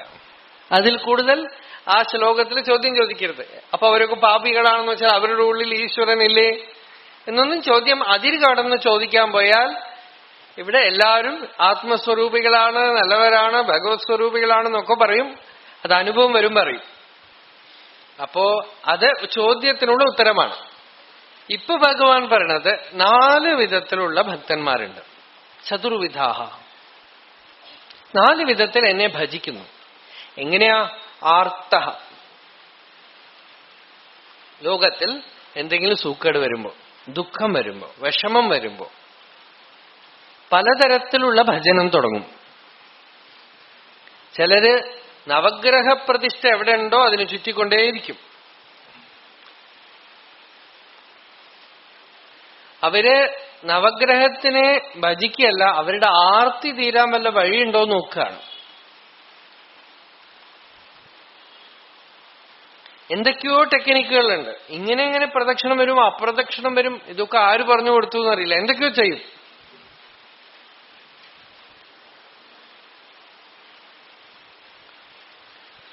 പലതരത്തിലുള്ള മൂർത്തികളുണ്ട്. താമസമായ മൂർത്തി, രാജസമായ മൂർത്തി, സത്വഗുണത്തിലുള്ള മൂർത്തി, എല്ലാത്തിനെയും ഒക്കെ ഭജിക്കും.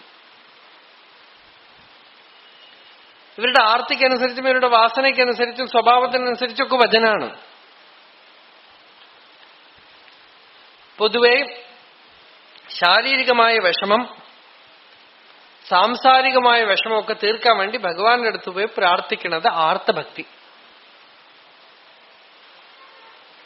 നാരായണ ഭട്ടതിരി ഗുരുവായൂരപ്പന്റെ അടുത്ത് ഭഗവാനെ എന്റെ വ്യാധി മാറ്റിത്തരൂ എന്ന് പറഞ്ഞ് ഓരോ ദശകത്തിലും പ്രാർത്ഥിക്കുന്നുണ്ടല്ലോ, ആർത്തഭക്തിയാണത്. ജ്ഞാനിയുടെ ലക്ഷണങ്ങളൊക്കെ അദ്ദേഹത്തിൽ കാണുന്നുണ്ടെങ്കിലും, ഭക്തന്റെ ലക്ഷണങ്ങളൊക്കെ ഉണ്ടെങ്കിലും, കാവ്യത്തിന്റെ സ്വഭാവം ആർത്തമാണ്. അതുകൊണ്ട് തന്നെ ആളുകൾക്ക് പൊതുവെ ഈ ആർത്തി ശമനത്തിന്, വിഷമങ്ങൾ ശമനത്തിന്, വ്യാധിയോ ദുഃഖങ്ങളോ ശമിക്കാനായിട്ട് ഇത്തരം ഇതൊക്കെ നമുക്ക് ഇഷ്ടാവും. എന്തിനാ അയാളെ ഭക്തൻ എന്ന് പറയണത് എന്ന് വെച്ചാൽ അയാളെ ലോകത്തിലുള്ള മറ്റുള്ളവരുടെ അടുത്തൊന്നും പോവാതെ ഭഗവാന്റെ അടുത്ത് പോയല്ലോ. വലിയ വലിയ ഭക്തന്മാരൊക്കെ ആർത്തഭക്തന്മാരായിട്ട് വന്നവരാവും.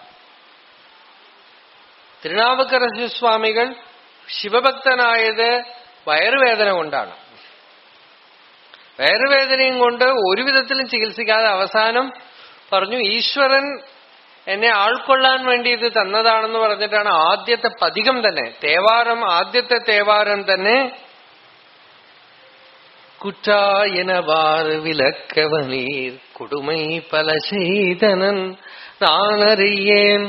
ഈ ആദ്യത്തെ തേവാരം തന്നെ വയറുവേദനയെ ഭഗവാന്റെ അടുത്ത് പറയണം, ഞാൻ കുറ്റമൊന്നും ചെയ്തതൊന്നും എനിക്ക് അറിയില്ലല്ലോ, എന്തു കൊടുമയാണ് ഞാൻ ചെയ്തത്.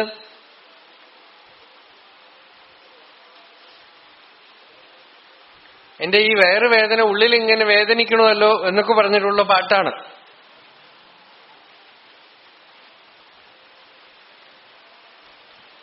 ആർത്തഭക്തിയാണ്. പക്ഷെ പരമജ്ഞാനിയാണ് അദ്ദേഹം.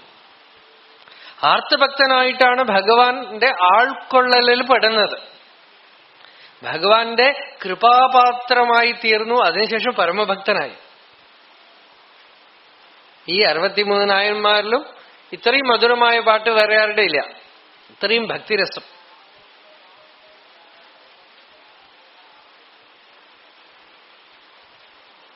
ആർത്തഹ ജിജ്ഞാസു. ജിജ്ഞാസു എന്ന് വെച്ചാൽ അറിയാൻ ആഗ്രഹിക്കുന്ന ഭക്തൻ. ഗീതയോ ഉപനിഷത്തോ വേദാന്തമോ ഒക്കെ അറിയാൻ ആഗ്രഹിക്കുന്ന ഒരു ഭക്തി, ജിജ്ഞാസു. അർത്ഥാർത്ഥി. അർത്ഥാർത്ഥി എന്ന് വെച്ചാൽ പൊതുവെ പണമോ ധനമോ ഒക്കെ സമ്പാദിക്കാൻ ആഗ്രഹിക്കുന്നവെന്നാണ് അർത്ഥം പറയേണ്ടത്. പക്ഷേ ചില ആചാര്യന്മാരുടെ അഭിപ്രായം ആർത്തൻ ജിജ്ഞാസു കഴിഞ്ഞിട്ടാണ് ഇത് വരുന്നത്. ആർത്തൻ എന്നുള്ളതിൽ തന്നെ അർത്ഥാർത്ഥി ഈസ് ഓൾസോ ഇൻക്ലൂഡഡ്. ദാരിദ്ര്യം ഉണ്ടെങ്കിൽ ഭഗവാനോട് പ്രാർത്ഥിക്കാം, അല്ലേ? ശങ്കരാചാര്യർ പ്രാർത്ഥിച്ചു തനിക്ക് വേണ്ടിയല്ല, വേറൊരാൾക്ക് വേണ്ടി. അത് അർത്ഥാർത്ഥിയല്ല. സംഗം ഹരേഹേ പുളകഭൂഷണമാശ്രയം. അത് കാരുണ്യമാണ്. അദ്ദേഹത്തിന് പണമൊന്നും വേണ്ടല്ലോ, വേറെ ഒരാൾക്ക് വേണ്ടി. ചിലരൊക്കെ അവരവരുടെ സമ്പാദ്യത്തിന് വേണ്ടി വിചിത്രം വലിയ ഭക്തന്മാർ ചില സമയത്ത് അർത്ഥാർത്ഥികളായിട്ട് പ്രാർത്ഥിക്കും. സുന്ദരമൂർത്തി സ്വാമികൾ കാശ് വേണമെന്ന് പറഞ്ഞൊരു തേവാരം പാടുന്നുണ്ട് ശിവന്റെ അടുത്ത്. അത് പരമേശ്വരനുമായിട്ടുള്ള ലീലയുടെ ഒരു ഭാഗമാണ്. ശിവന്റെ സഖാവാണ്. ഒരു ഘട്ടത്തിൽ പറഞ്ഞു, എനിക്ക് കാശ് വേണമെന്ന് ഒരു തേവാരം പാടി. ശിവൻ കാശ് കൊടുത്തു. ഈ കാശ് ഇവിടുന്ന് തൂക്കി തിരുവാരൂർ വരെ പോകാൻ പറ്റില്ല, അതുകൊണ്ട് ക്രെഡിറ്റ് കാർഡ് അന്ന് തന്നെ ഉണ്ടാക്കി അദ്ദേഹം. അപ്പൊ ശിവൻ പറഞ്ഞു, ഇവിടുത്തെ കുളത്തിലിടൂ, എന്നിട്ട് തിരുവാരൂരിൽ പോയി കുളത്തിലെടുത്തോളൂ എന്ന് പറഞ്ഞു. ഇവിടുത്തെ ബാങ്കിലിട്ടിട്ട് അവിടെ പോയിട്ട് എടുക്കണ പോലെ ഈ കുളത്തിലിട്ട് തിരുവാരൂർ കുളത്തിൽ പോയി എടുത്തോളൂ എന്ന് പറഞ്ഞു. സുന്ദരമൂർത്തി സ്വാമികൾ ഇവിടെ കുളത്തിൽ നിക്ഷേപിച്ച് തിരുവാരൂർ കുളത്തിൽ പോയി എടുത്തിട്ട് പറഞ്ഞു, മാറ്റു കുറഞ്ഞിരിക്കണമെന്ന്. പണത്തിന്റെ മാറ്റ് കുറഞ്ഞിരിക്കണം, കുറച്ച് കമ്മിയായിരിക്കണമെന്നാണ്. അതൊക്കെ ഭക്തന്മാർക്കും ഭഗവാനും തമ്മിലുള്ള കളിയാണ്. അപ്പൊ അർത്ഥാർത്ഥിയായിട്ട് വലിയ ഭക്തൻ പോലും ചില സമയത്ത് അർത്ഥാർത്ഥിയായിട്ട് കാണുന്നുണ്ട്. ആർത്തോ ജിജ്ഞാസുഹു അർത്ഥാർത്ഥി. ജിജ്ഞാസു അറിയാൻ ആഗ്രഹിക്കുന്നവൻ, അർത്ഥാർത്ഥി ധനത്തിന് വേണ്ടി ആഗ്രഹിക്കുന്നവനും ആർത്തനാണ്. ദാരിദ്ര്യം കൊണ്ട് വിഷമിക്കുകയും ധനത്തിനോ സമ്പത്തിനോ സമൃദ്ധിക്കോ വേണ്ടി ആശിക്കുകയും ഒക്കെ ചെയ്യുന്നവൻ അർത്ഥാർത്ഥി. ജ്ഞാനീച്ച. പിന്നെ ജിജ്ഞാസു അർത്ഥാർത്ഥി പരമപുരുഷാർത്ഥാർത്ഥി. പരമപുരുഷമായ പുരുഷാർത്ഥമായ മോക്ഷത്തിനെ, ജ്ഞാനത്തിനെ, മുക്തിയെ, ഭഗവത് പദത്തിനെ ആശിക്കുന്നവൻ അർത്ഥാർത്ഥിയാണ്. മുമുക്ഷു അർത്ഥാർത്ഥിയാണ്. അപ്പൊ അയാളും ഈ കാറ്റഗറിയിൽ പെട്ടു. മൂന്നാമത്തെ സ്റ്റേജിലാണ്. ആർത്തൻ, ജിജ്ഞാസു, അർത്ഥാർത്ഥി. മുമുക്ഷുത്വം, സർവസംഗ പരിത്യാഗം. നാലാമത്തത് ജ്ഞാനി. ആരാണോ ഒരാഗ്രഹവുമില്ല, യാതൊന്നും നേടിയെടുക്കാനില്ല, സ്വയം ഭഗവാനെ തന്നെ തന്റെ സ്വരൂപമായി അറിഞ്ഞിരിക്കുന്നത്, ആത്മാവായി അറിഞ്ഞിരിക്കുന്നത് ആ ജ്ഞാനി. ജ്ഞാനിയെ ഉത്തമ ഭക്തനായിട്ട് ഭഗവാൻ പറയാണ്. അടുത്ത ശ്ലോകം നോക്കൂ. തേഷാം ജ്ഞാനീ നിത്യയുക്തഃ ഏകഭക്തിർവിശിഷ്യതേ പ്രിയോ ഹി ജ്ഞാനിനോത്യർത്ഥം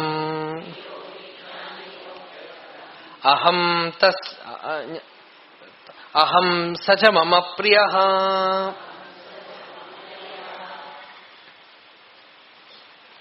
ജ്ഞാനി നിത്യയുക്തഃ. ജ്ഞാനി എപ്പോഴെങ്കിലും ഭഗവാനെ ഭജിക്കുന്നു, പിന്നെ ലോകത്തുള്ള വസ്തുക്കളെ ഭജിക്കണമെന്നില്ല. നിത്യനിഷ്ഠനാണ്. ഏകഭക്തി. അവന് ഭഗവാൻ മാത്രമേ ഉള്ളൂ, ബാക്കിയൊന്നുമില്ല. വേറെ എന്തിനെങ്കിലും വേണ്ടി ഭഗവാനോ വേറെ എന്തെങ്കിലും കൊതിക്കുകയോ ഒന്നുമില്ല. ഏകഭക്തി. ഇയാള് വിശിഷ്യത, അവൻ പൂർണ്ണനാണ്. പ്രിയോ ഹി ജ്ഞാനിനോത്യർത്ഥം. ജ്ഞാനിക്ക് ഞാൻ ഏറ്റവും പ്രിയങ്കരനാണ്. സച മമ പ്രിയ. ആ ജ്ഞാനി എനിക്ക് ഏറ്റവും പ്രിയങ്കരനാണ്. ജ്ഞാനിയോട് എനിക്ക് വളരെ പ്രിയമുണ്ട്, ജ്ഞാനിക്ക് എന്നോട് പ്രിയമുണ്ട്.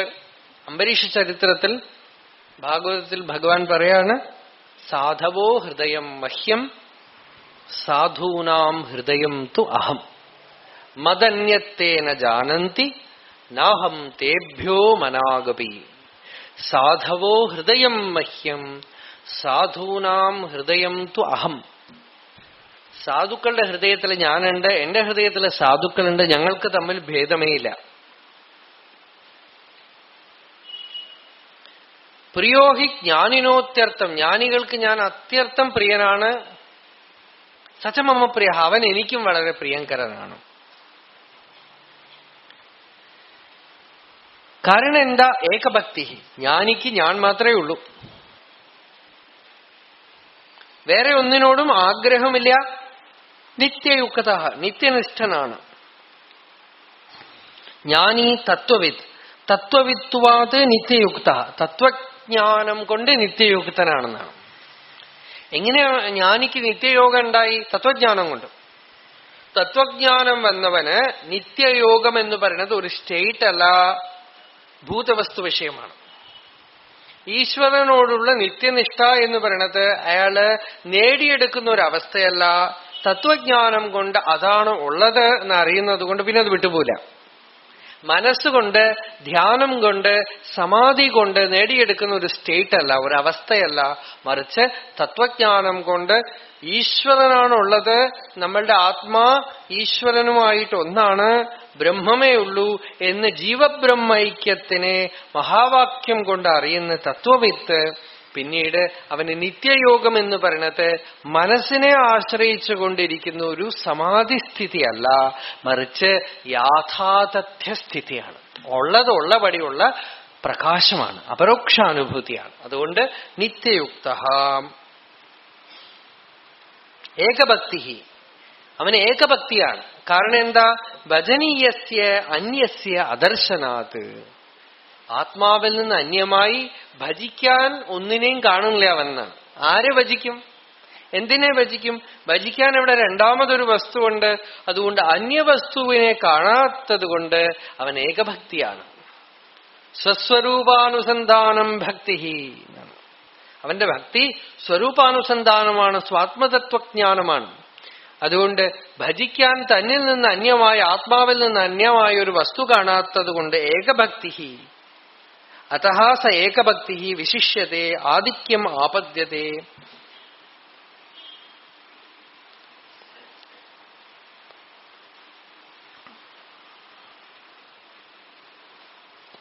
ജ്ഞാനിക്ക് വാസുദേവൻ ആത്മാവാണ്, വാസുദേവന് ജ്ഞാനി ആത്മാവാണെന്നാണ്. രണ്ടുപേരും ഇതൊക്കെ വെറുതെ ഭാഷ കൊണ്ട് പറയുമ്പോൾ രണ്ടു പറയാണ്, ഒന്നേ ഉള്ളൂ. ഭഗവാൻ എന്നും ജ്ഞാനി എന്നും രണ്ടില്ല. ജ്ഞാനി തു ആത്മൈവമേ മതം. ഭഗവാൻ പറയാൻ പോവാണ്, ഈ 4 ഭക്തന്മാരും നല്ലവരാണ്, എങ്കിലും ജ്ഞാനി ഞാനും ഒന്നാണ്. അടുത്ത ശ്ലോകം നോക്കൂ. ഉദാരാ സർവ ഏവൈതേ ജ്ഞാനീ ത്വാത്മൈവമേ മതം ആസ്ഥിതഃ സഹി യുക്താത്മാ മാമേവാനുത്തമാം ഗതിം. സർവയേവ ഉദാരാഹ. ഈ 4 വിധത്തിലുള്ള ഭക്തന്മാരും ശ്രേഷ്ഠരാണ്, ഉത്കൃഷ്ടാഹ. പരന്തു ജ്ഞാനീതു, ജ്ഞാനിയാവട്ടെ, ആത്മൈവമേ മതം, ഞാൻ തന്നെയാണെന്ന്, എന്റെ തന്നെ സ്വരൂപമാണ്. ആസ്ഥിതഃ സഹി യുക്താത്മാ, അവൻ എന്നിൽ തന്നെ നിൽക്കുന്നത് കൊണ്ട്. ആരോടും പ്രവൃത്തഃ സ ജ്ഞാനിഹി, എന്നിൽ തന്നെ സ്വരൂപനിഷ്ഠനായിരിക്കുന്നത് കൊണ്ട്. മാമേവ അനുത്തമാം ഗതിം, ഞാൻ തന്നെ അവന് ഗതിയായിട്ടിരിക്കുന്നത് കൊണ്ട് അവൻ എന്നിൽ നിന്ന് അന്യമല്ല, ആത്മാവാണ്. ജ്ഞാനി ബ്രഹ്മജ്ഞാനി, ബ്രഹ്മത്തിനെ അറിഞ്ഞവനല്ല, ബ്രഹ്മം തന്നെയാണ്. ബ്രഹ്മവിത് ബ്രഹ്മൈവ ഭവതി. ബ്രഹ്മജ്ഞാനി എന്ന് പറഞ്ഞ ഒരാളില്ല, ബ്രഹ്മമേ ഉള്ളൂ. ഈശ്വരനെ അറിഞ്ഞവൻ എന്ന് പറഞ്ഞ ഒരാളില്ല, ഈശ്വരനേ ഉള്ളൂ. എന്നുവെച്ചാൽ അയാളുടെ വ്യക്തിത്വം ഈശ്വരനിൽ, ഭഗവാനിൽ ലീനമാണ്, പൂർണ്ണതയാ ലീനമാണ്. അതാണ് പറയണത്. ഇതാണ് ജ്ഞാനിയുടെ വൈഭവത്തിനെ ഭഗവാൻ വാഴ്ത്തുന്നതാണ് ഈ അധ്യായത്തിൽ വളരെ പ്രധാനമായിട്ടുള്ള ഒരു ഭാഗം. 4 വിധത്തിലുള്ള ഭക്തന്മാരിലും ജ്ഞാനി ശ്രേഷ്ഠനാണ്. അതുകൊണ്ട് ചതുർത്ഥി ഭക്തിയെ ആശ്രയിക്കൂ എന്നും 18-ാം അധ്യായത്തിൽ ഭഗവാൻ പറയണു. പ്രാകൃതമായിട്ട് ഭക്തി ചെയ്താലും ക്രമേണ ഈ ചതുർത്ഥി ഭക്തി ഒരാളിൽ ഉണ്ടാവും. ആത്മജ്ഞാനത്തിന് ശേഷം അവനിൽ സർവഭൂതങ്ങളിലും ഭഗവാനെ കാണുക എന്നുള്ള ചതുർത്ഥി ഭക്തി ഉണ്ടാവും എന്ന് 18-ാം അധ്യായത്തിൽ പറയാണ്. നാളെ ഇനി കുറച്ച് ശ്ലോകങ്ങളുണ്ട്. നാളെ വൈകുന്നേരം ആ ശ്ലോകങ്ങൾ നോക്കി ഈ അധ്യായം പൂർത്തിയാക്കാം. നാളെ വൈകുന്നേരത്തോടുകൂടെ ഈ പ്രഭാഷണ പരമ്പര ഇവിടെ സമാപിക്കുകയാണ്. നാളെ വൈകുന്നേരം കാണാം. സർവേപി സുഖിനഃ സന്തു, സർവേ സന്തു നിരാമയാഃ, സർവേ ഭദ്രാണി പശ്യന്തു, മാ കശ്ചിത് ദുഃഖഭാഗ് ഭവേത്. യതോ മമാത്മാ ഭവസി ത്വമേവ തതോ ന വാച്യം മമ കിഞ്ചിദസ്തി. യഥാ തവേഷ്ടം കുരു മാം തഥൈവ ത്വാം ആത്മനാഥം രമണം.